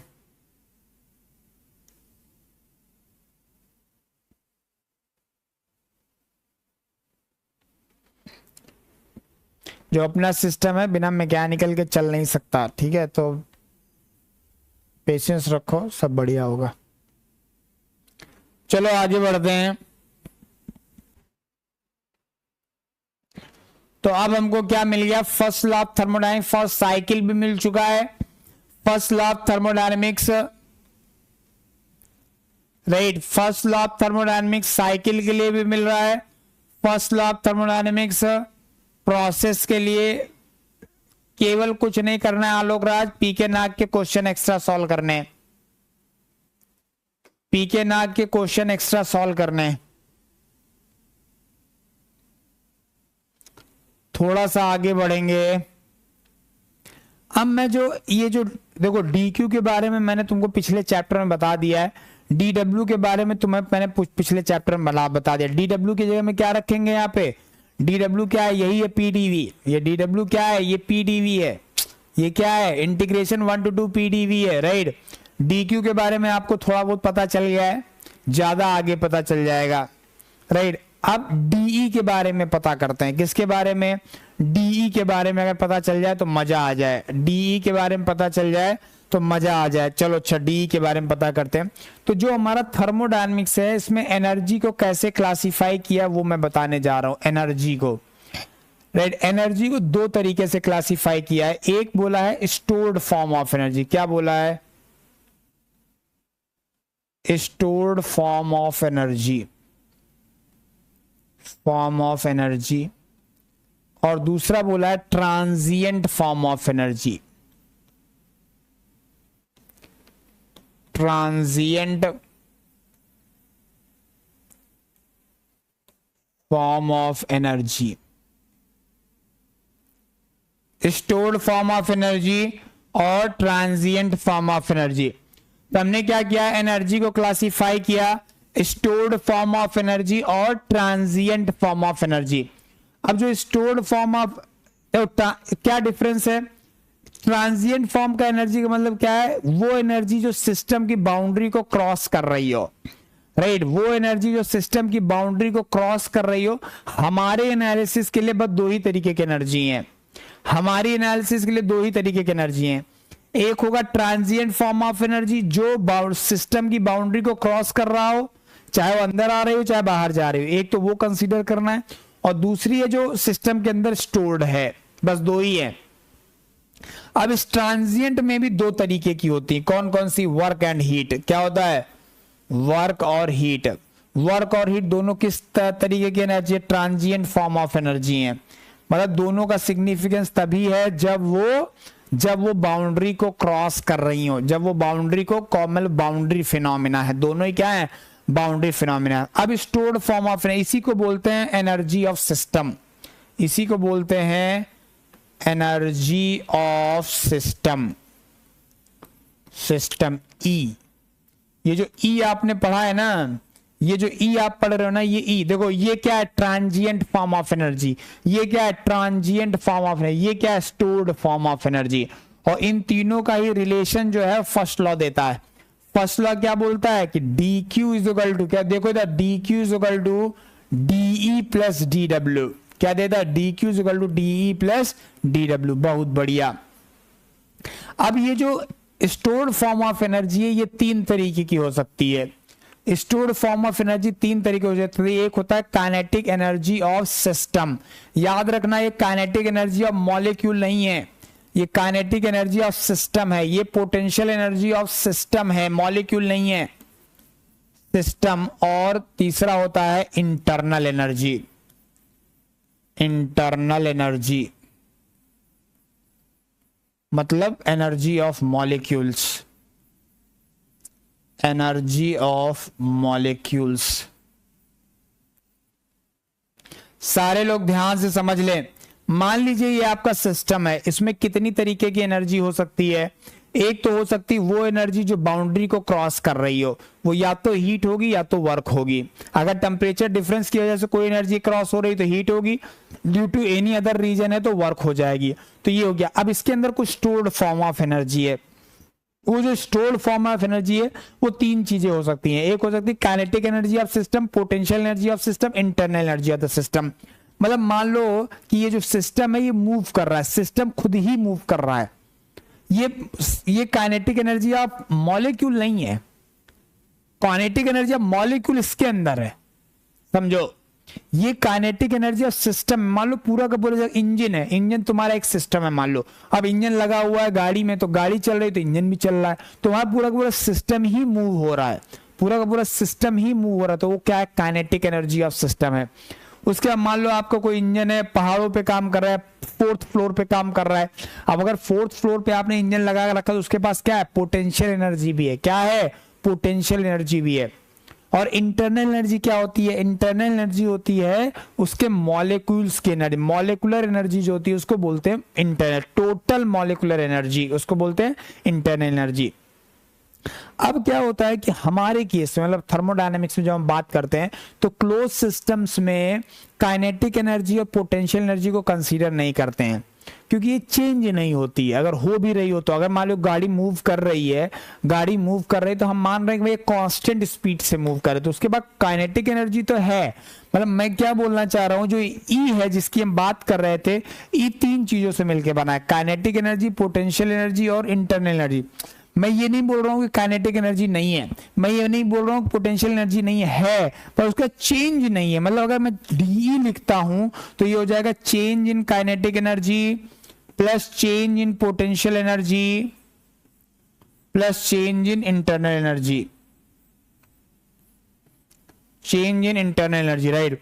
अब मैं इसको नेग्लेक्ट कर रहा हूं, ध्यान समझना, राइट।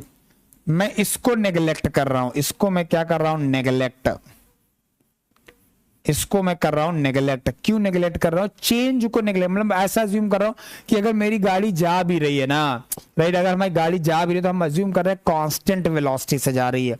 या अगर हमारा इंजन 4th फ्लोर में काम कर रहा है तो 4th फ्लोर पे ही काम कर रहा है, ऐसा हम अज्यूम कर रहे हैं। ठीक है, पहली चीज। दूसरा पॉइंट क्या है, दूसरा पॉइंट आपको समझना पड़ेगा कि एक्चुअली क्या है कि हम यहां पे बात कर रहे हैं एनर्जी कन्वर्जन की। किसकी बात कर रहे हैं, एनर्जी कन्वर्जन, जो एनर्जी कन्वर्ट हो रही है। अब चाहे इंजन हो चाहे जो हो रहा है, अब मान लो आपका इंजन किसी स्पीड से जा रहा है, उसके पास काइनेटिक एनर्जी है, मान लो ब्रेक लगा के आपने एनर्जी, मतलब काइनेटिक एनर्जी कम भी की, तो क्या उसको कन्वर्ट थोड़ी ना कर दिया, तो फ्रिक्शन के फॉर्म में सराउंडिंग में चली गई। समझ में आ रहा है। तो अगर मान लो कुछ चेंज इन काइनेटिक एनर्जी है भी तो भी उसको हम यूटिलाइज नहीं कर रहे हैं बेसिकली, तो उसको कंसीडर करने का औचित्य नहीं बनता है।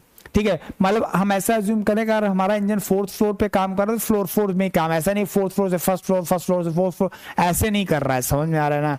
तो जो भी change in kinetic and potential है, मैं ऐसा नहीं बोल रहा हूँ काइनेटिक एनर्जी नहीं है, पोटेंशियल एनर्जी, मैं बोल रहा हूँ change in kinetic potential energy को नेग्लेक्ट किया गया है। तो यहां से क्या कंक्लूजन मिल सकता है, यहां से फिर इसका मतलब ये मिल सकता है, या नेक्स्ट पेज पे लिख देता हूं मैं, राइट, कि मैं ये लिख सकता हूं कि जो हमने भी पढ़ा है कि dq इज इक्वल टू, हमने पढ़ा है de प्लस dw, क्या पढ़ा है, dq is equal to de plus dw पढ़ा है। तो ये जो de है, ये de में तीन चीजें हैं, राइट। de में क्या है, d ऑफ काइनेटिक एनर्जी है, d ऑफ पोटेंशियल एनर्जी है और d ऑफ इंटरनल एनर्जी है। तो एक काइनेटिक पोटेंशियल एनर्जी को हम लोग क्या कर देंगे, नेग्लेक्ट। इसको क्या कर देंगे, इसको कर देते हैं नेग्लेक्ट। जब इसको नेग्लेक्ट कर देंगे तो क्या मिल जाएगा हमको, d Q is equal to d U plus D W मिल जाएगा, d Q is equal to d U plus D W मिल जाएगा। ये हमारा हो गया फर्स्ट लॉ ऑफ थर्मोडायनेमिक्स। ये हमारा क्या हो गया, first law of thermodynamics, first law of thermodynamics for close system, close system undergoing a process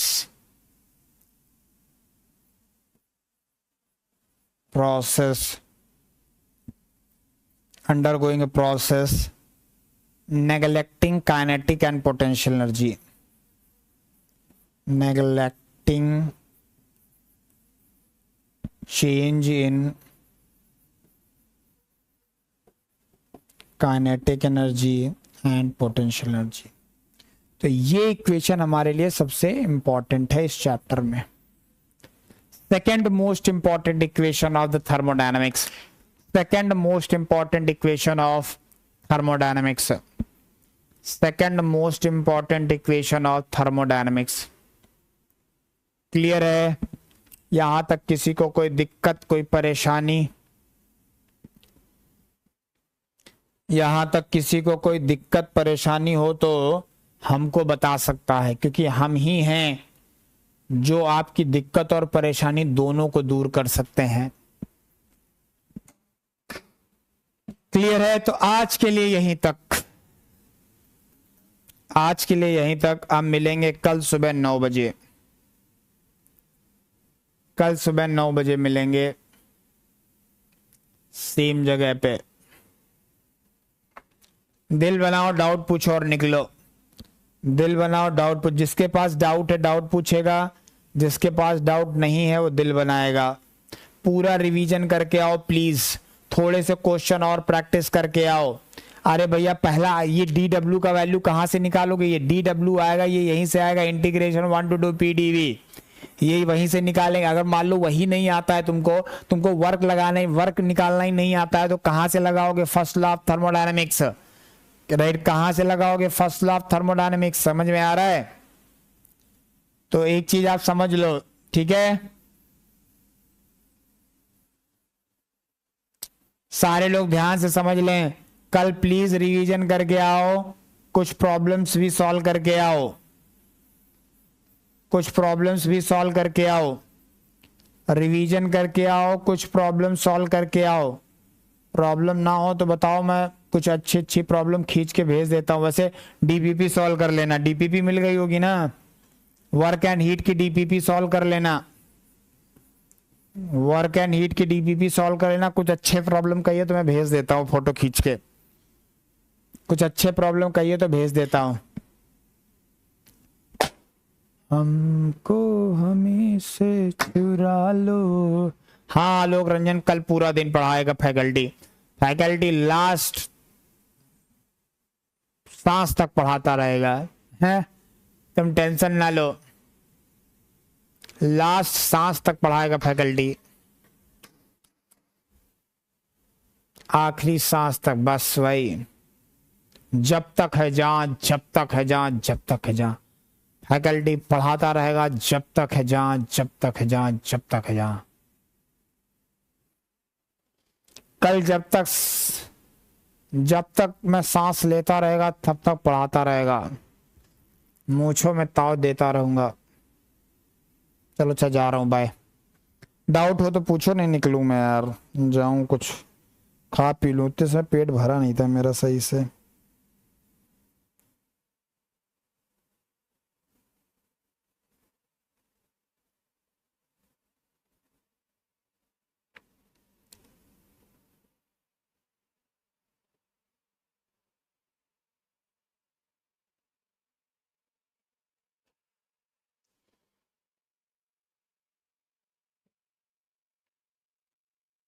जा रहा हूं, बाय। कोई डाउट नहीं तुम लोगों को, बाय। कल मिलते हैं सुबह। Thank you.